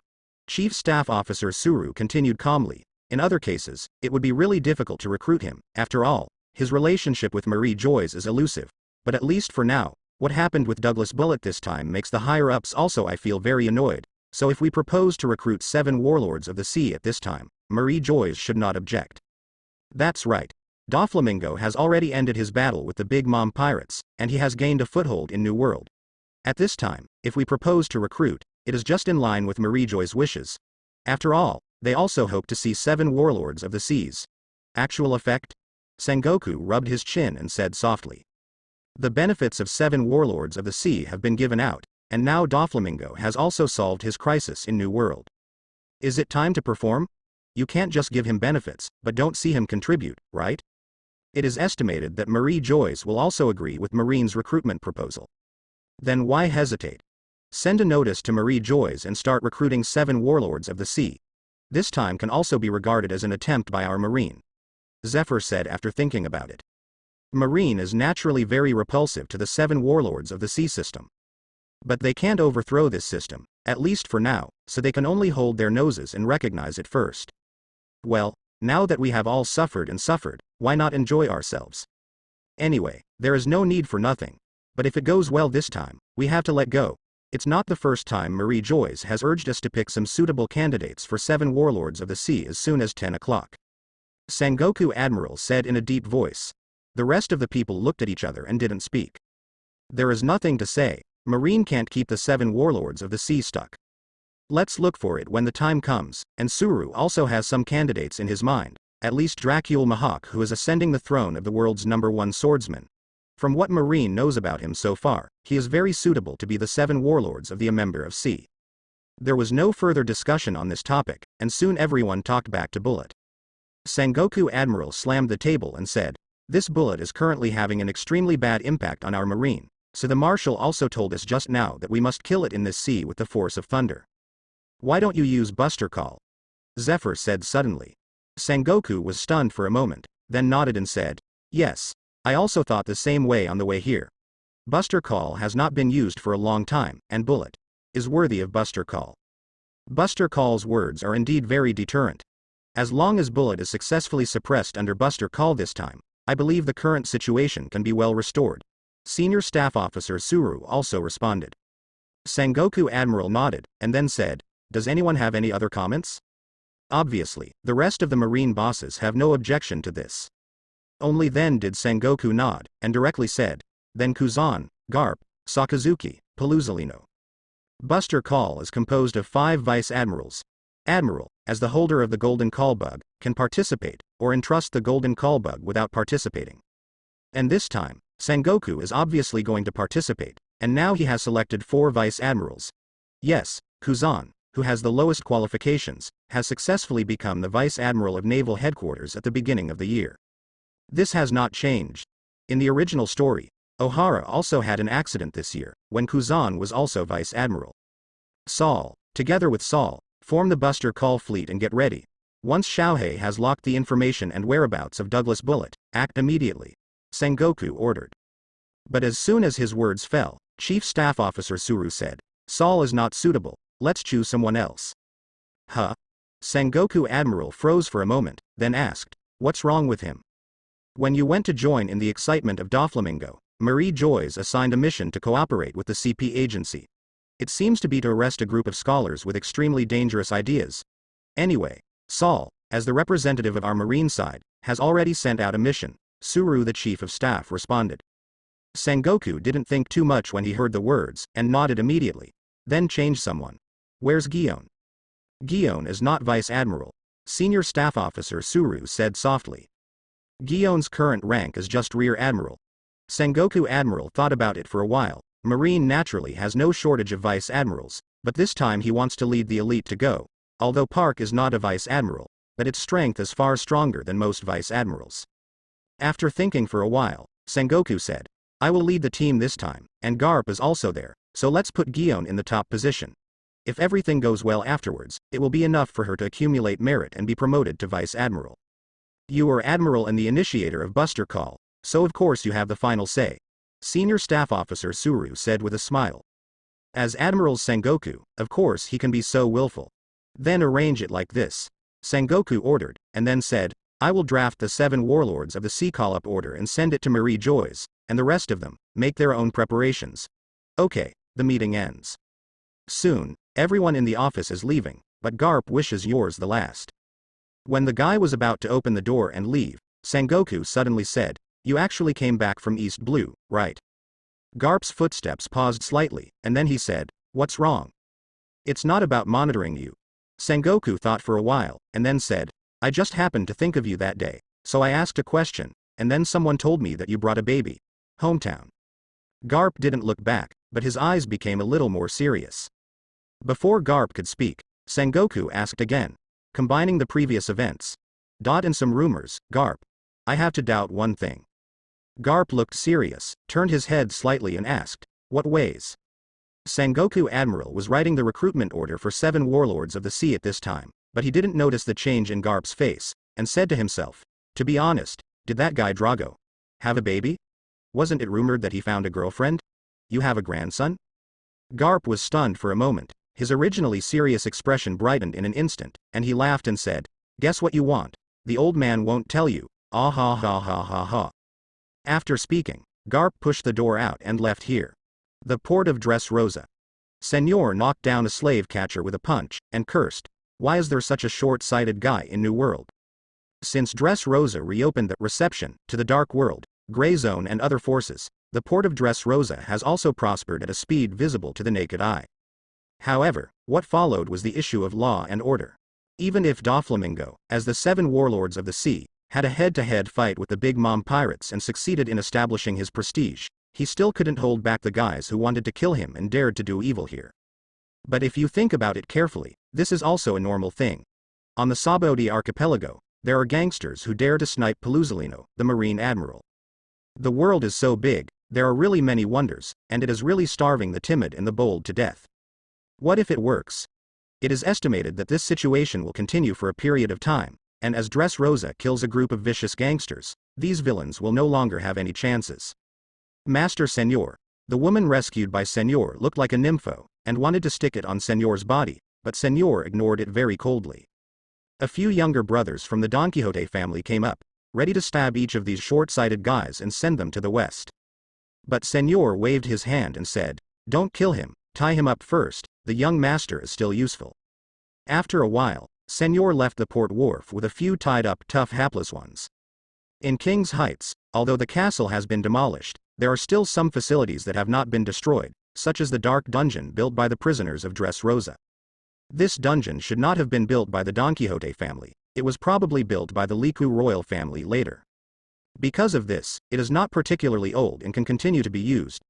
Doflamingo thinks that it is used by prisoners anyway, and there is no need to renovate or rebuild it. In the end, was kept. What? The dungeon is a bit leaky. It doesn't matter. When it gets serious, it can be converted into a water dungeon and it's over. At this time, Doflamingo was in the dungeon. He was squatting in a cage, the cell door behind him was open, and the prisoner who was originally held here was already lying on the ground, his body dripping with blood and twitching continuously. Doflamingo's body exuded strange fluctuations, a few drops of blood dripped from his fingertips, and he said with a somewhat impatient expression, "Failed again." That's right. Doflamingo is using the prisoners in the dungeon to conduct his own ability development experiments. Thanks to him, there are not many living people in the dungeon now. However, Riku Dald-e is a relatively tolerant king, so when this dark dungeon was first taken over by Doflamingo, the prisoners inside were not. Just as Doflamingo was thinking about the development of his ability, there were waves of footsteps in the corridor of the dungeon. It's the Senor, and he just happened to arrive with a fresh prisoner. "My lord." Senor called out, and then said, "Fresh materials are here." Oh. Doflamingo stood up, turned around with a smile and said, "Thanks to you, Senor, I just wanted to urge you." Senor looked at the prisoner in the cage who didn't die, but probably couldn't survive, and asked a little curiously, "Is it just a failure?" "Well." Doflamingo nodded, and then said, "Since the ability to create family members has been successfully developed, I want to further cultivate in a similar field. For example, in the story, vampires will use abilities similar to charm, which can manipulate opponents on a spiritual level. Manipulate the other party on a spiritual level," Senor said with a little expectation. "If it succeeds, it will be much more convenient to torture important information in the future." "That's right." Doflamingo nodded, but then shook his head regretfully and said, "But it seems that it has failed so far." Whenever he tried to control the spirit of the other party would have a strong sense of resistance, and then the blood all over his body would start to flow backwards, and the 7 orifices would bleed all at once, and he would quickly die. Doflamingo has tried many times, and the result is that every prisoner is the same, and these prisoners are basically ordinary people. Ordinary people can't figure it out, and those powerful guys in the sea are even more impossible. Thinking of this, Doflamingo was a little annoyed and unhappy. He squeezed his palm suddenly, and a wave of energy spread out. The half-dead prisoner who was twitching on the ground suddenly twisted his body, and with a snap, he formed a corpse, which was quickly compressed by an inexplicable force, forcibly squeezing all the blood out of the corpse and flowing all over the ground. This horrific scene made some prisoners behind Senor tremble with fear, fearing that they would turn into such a ghostly appearance in the next step. After venting for a while, Doflamingo calmed down his slightly irritable mood, and smiled again. "But it doesn't mean that there is no gain. I haven't opened up my mind before. This time, from the failed experiment, I saw the tragic situation of these people after the blood flowed backwards, which gave me a new experience. In the future, it is not necessarily necessary to extract the opponent's blood from their body, but it can also directly drive their blood to flow backward in the body. Maybe it can achieve an unexpected result?" After chatting with the Senor for a few more words, the prisoners were also separated into various cages by the younger brothers of the Donquixote family. Doflamingo had no interest in continuing to study today, and soon left the dungeon with Senor. After the castle was demolished, Doflamingo basically lived in a temporary camp on King's Heights. When Doflamingo held an umbrella and walked while chatting with Senor, when he arrived here, he saw a middle-aged man in noble clothes who had been waiting at the entrance of the camp for a long time. "Your Majesty. Your Majesty, your loyal Tyrios sends you greetings." The middle-aged nobleman immediately greeted Doflamingo when he saw Doflamingo, knelt on the ground with one and saluted humbly. Doflamingo said with a smile, "I am very satisfied with your loyalty, come in and talk." As soon as the words fell, Doflamingo opened the curtain of the tent and walked in. Tyrios is one of the nobles of Dressrosa. Not long ago, because Doflamingo killed the entire family of the Chancellor of the Exchequer, the position of the Chancellor of the Exchequer was also vacant. As Dressrosa is a kingdom, Although Doflamingo cursed angrily at the time that there was no need for finances, in fact, someone still had to be in charge of this matter. As the first group of nobles who offered their loyalty to him, Tyrios became Dressrosa's new finance minister. After sitting down, Doflamingo picked up the teacup that the maid had made, took a sip, looked at Tyrios and said, "Isn't everything about the new tax policy already settled? You came to me this time, what do you want to report? Did you encounter any resistance in the process of implementing the policy? The common people have never been the resistance that tax policy will meet, the aristocrats are." If he really encountered any resistance, Doflamingo would also feel regretting that he still killed lightly, leaving those bastard nobles still thinking about luck, and still lacking enough development for him. As the tyrant of Dressrosa, while Doflamingo readily accepted this title, he was extremely ruthless against those nobles. According to the past, or the general taxation policy in the sea, the richest aristocratic class in the country is actually the group that pays the least tax.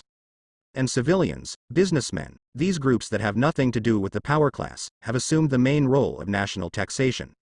This is easy to understand, because the various systems in most countries are formulated by the aristocratic class. After all, including the king, they all belong to the aristocratic class. When you make rules for yourself, will you cut flesh from yourself?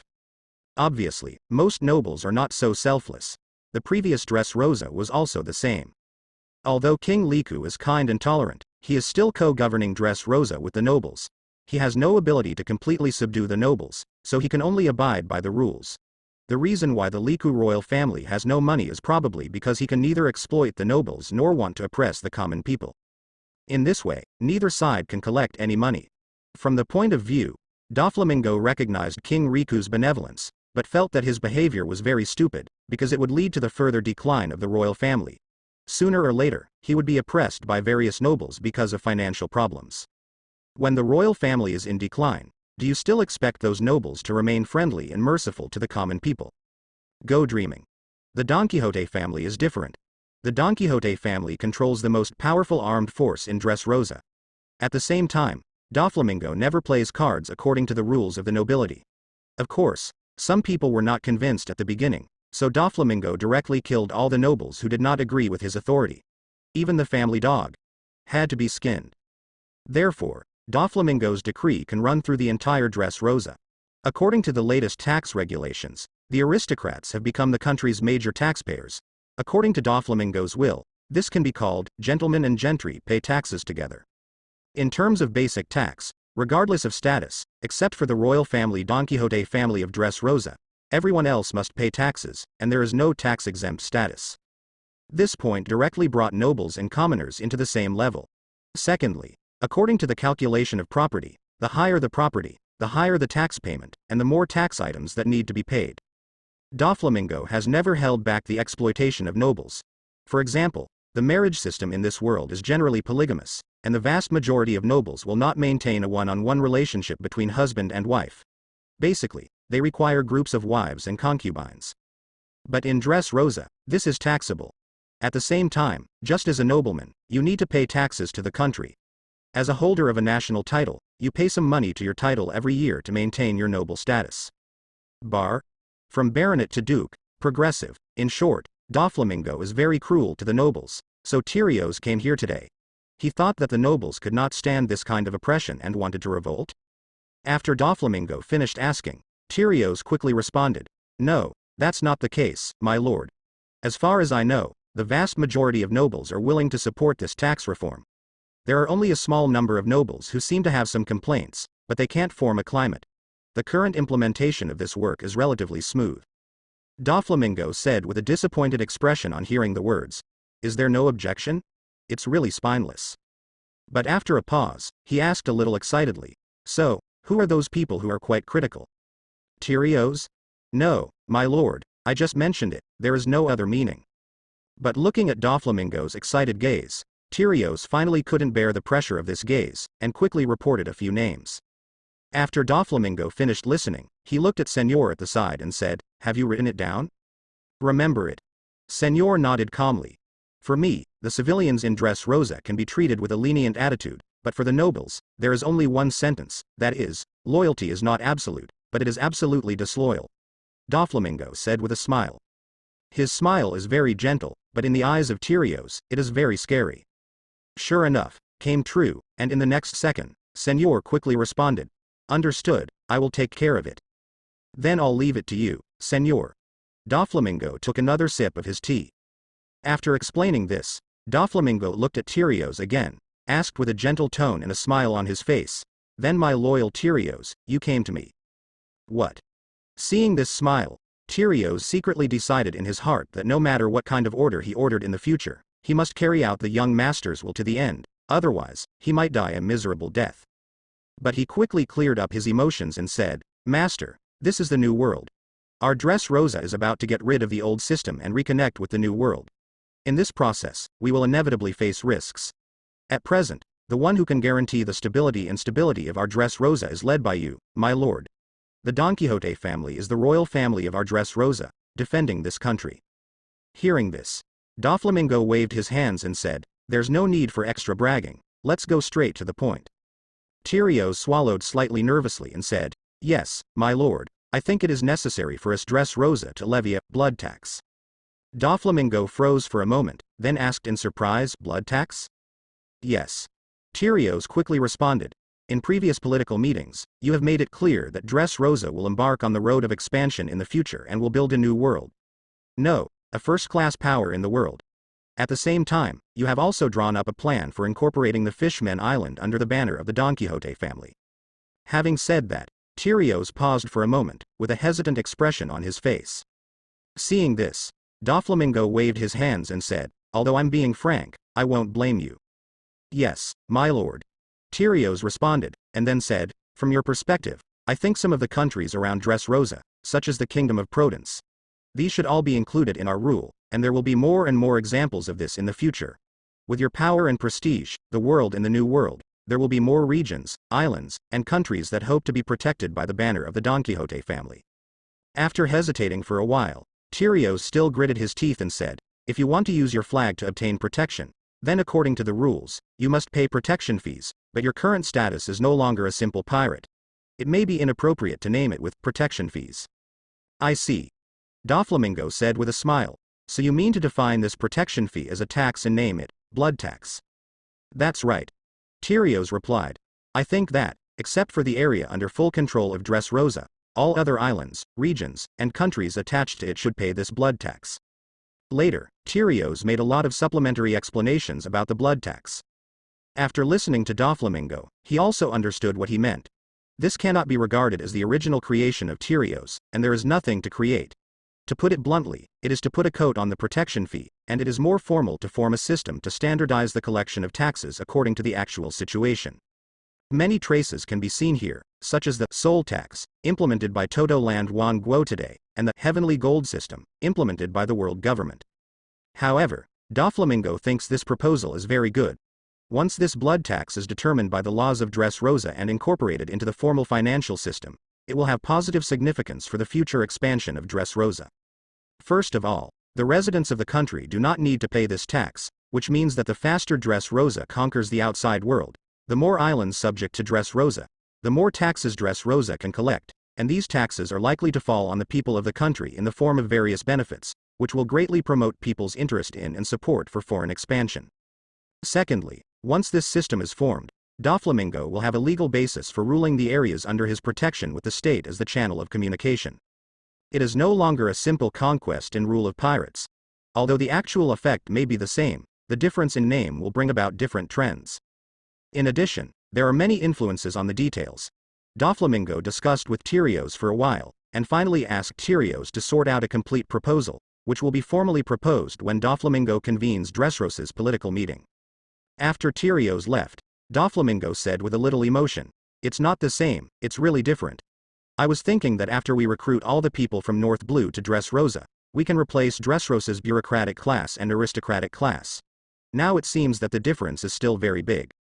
As for finance, Doflamingo felt that Toribal was fully qualified as Dressrosa's finance minister.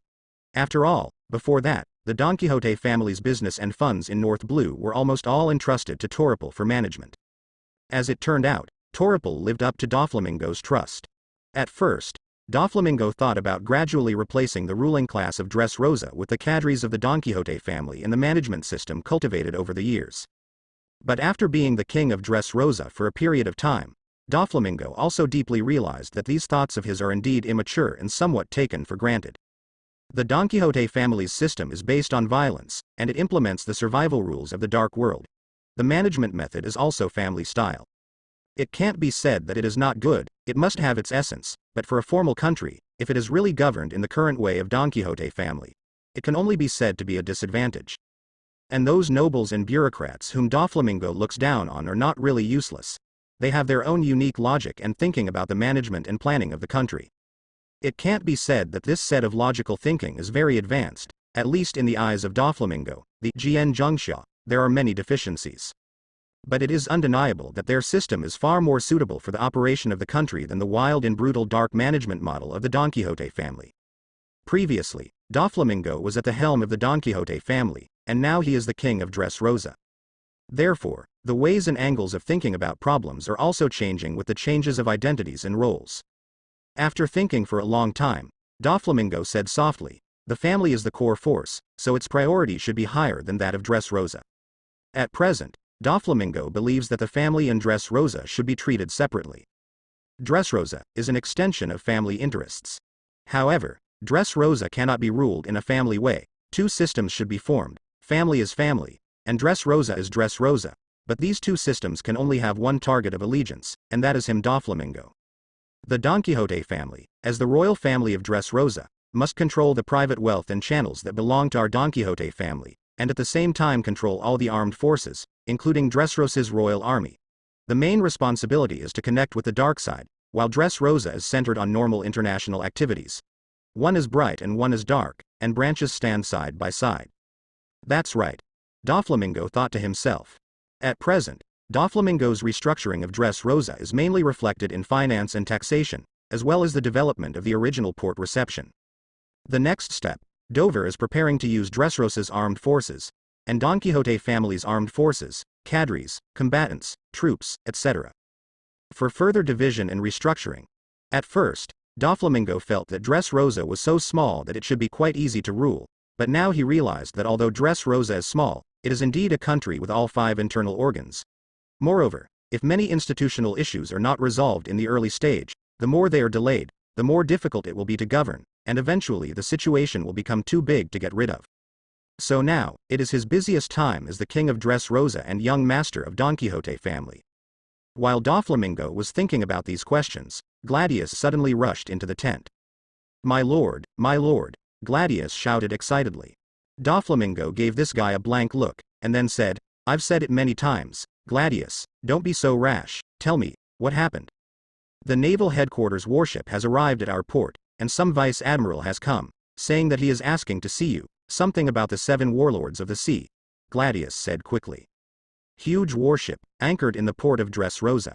On the deck, Kuzan put his hands in his pockets, relying on the height of the warship, he could just see the territory of Dressrosa.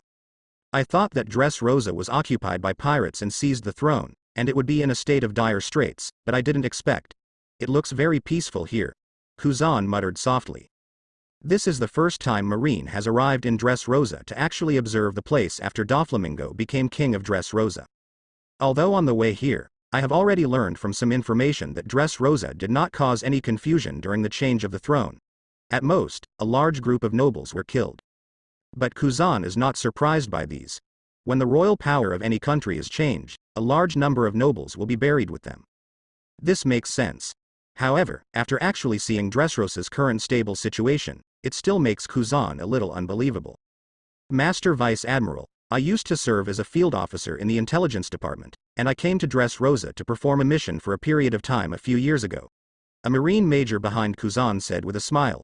"It may be unbelievable to say, but I feel that after the Donquixote family took over Dressrosa, they seem to have more vitality. At least this port is so." Kuzan listened to this statement, without saying a word. After a long time, he commented, "This is just the beginning. I am worried that Doflamingo's ambition will drag the entire Dressrosa into the abyss. Before that, Dressrosa ruled by King Liku has not experienced any turmoil or war for 17 years. Temporary peace doesn't mean anything. From the bottom of my heart, Kuzan still supports King Liku more. If nothing else, at least King Liku has kept Dressrosa safe for 17 years. Perhaps it is also because King Riku has no ambitions that Dressrosa can be so stable. And Doflamingo, no matter how you look at it, he doesn't look like someone who will stay calm forever. While Kuzan was thinking about these questions, on the dock, Diamante was sitting in front of a stone pier with his legs crossed, staring at Marine's warship. After hearing that the vice admiral from Marine was Kuzan, Diamante immediately put down what she was doing and came here to keep an eye on him. The reason is also very simple. Diamante believes that his ability should restrain Kuzan to a certain extent, so once Kuzan makes trouble here, he can immediately take control of the situation.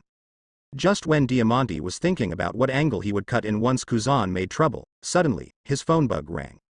Dover. Diamante answered the phone softly. "Let those Marines in, Diamante," Doflamingo said softly. "Do you really need me to kill them?" Diamante asked solemnly. Doflamingo knew that Diamante's character was so funny, so he was not surprised, but said with a smile, "No, no, please spare their Japanese gold PC." Diamante heard this, and said seriously, "Then look at your face, Dover." As one of the original 4 cadres, Diamante prefers to call Doflamingo, Dover, instead of young master in private, which will make him feel closer to Doflamingo. After hanging up the phone, Diamante said to a younger brother, "Go. The young master is waiting at King's Heights, take these Marines to meet him." The younger brother quickly took the order and went to communicate with Kuzan and the others. After a while, Kuzan got off the ship alone and entered Dressrosa. It seemed that the rest of the Marine had to garrison warships here. Along the way, Kuzan carefully observed the living conditions of ordinary people on the streets of Dressrosa. Judging from their words, deeds, behaviors, and mentality, Kuzan can conclude that Doflamingo has not implemented any tyrannical and harsh policies on the people of Dressrosa. This is different from ordinary pirate countries, such as Toto Land Wan Guo, which is currently the most famous pirate country in New World. This country has many tyrannical policies, such as collecting souls, and people from the Big Mom pirate group can kill people at will. Again, Dressrosa is not big, so it didn't take long for Kuzan to reach the King's Heights. As soon as he came up, he was a little confused. Why is it like a huge construction site? The area that was supposed to be the castle is now in ruins, and a large number of laborers are cleaning up the ruins bit by bit. "The young master's tent is here, please follow me."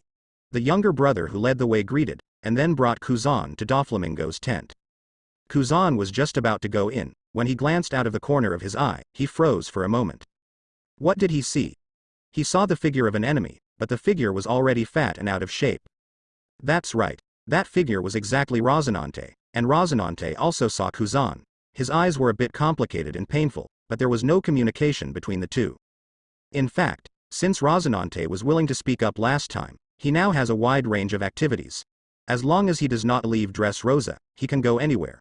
He can even take a look at some confidential documents of the Donquixote family.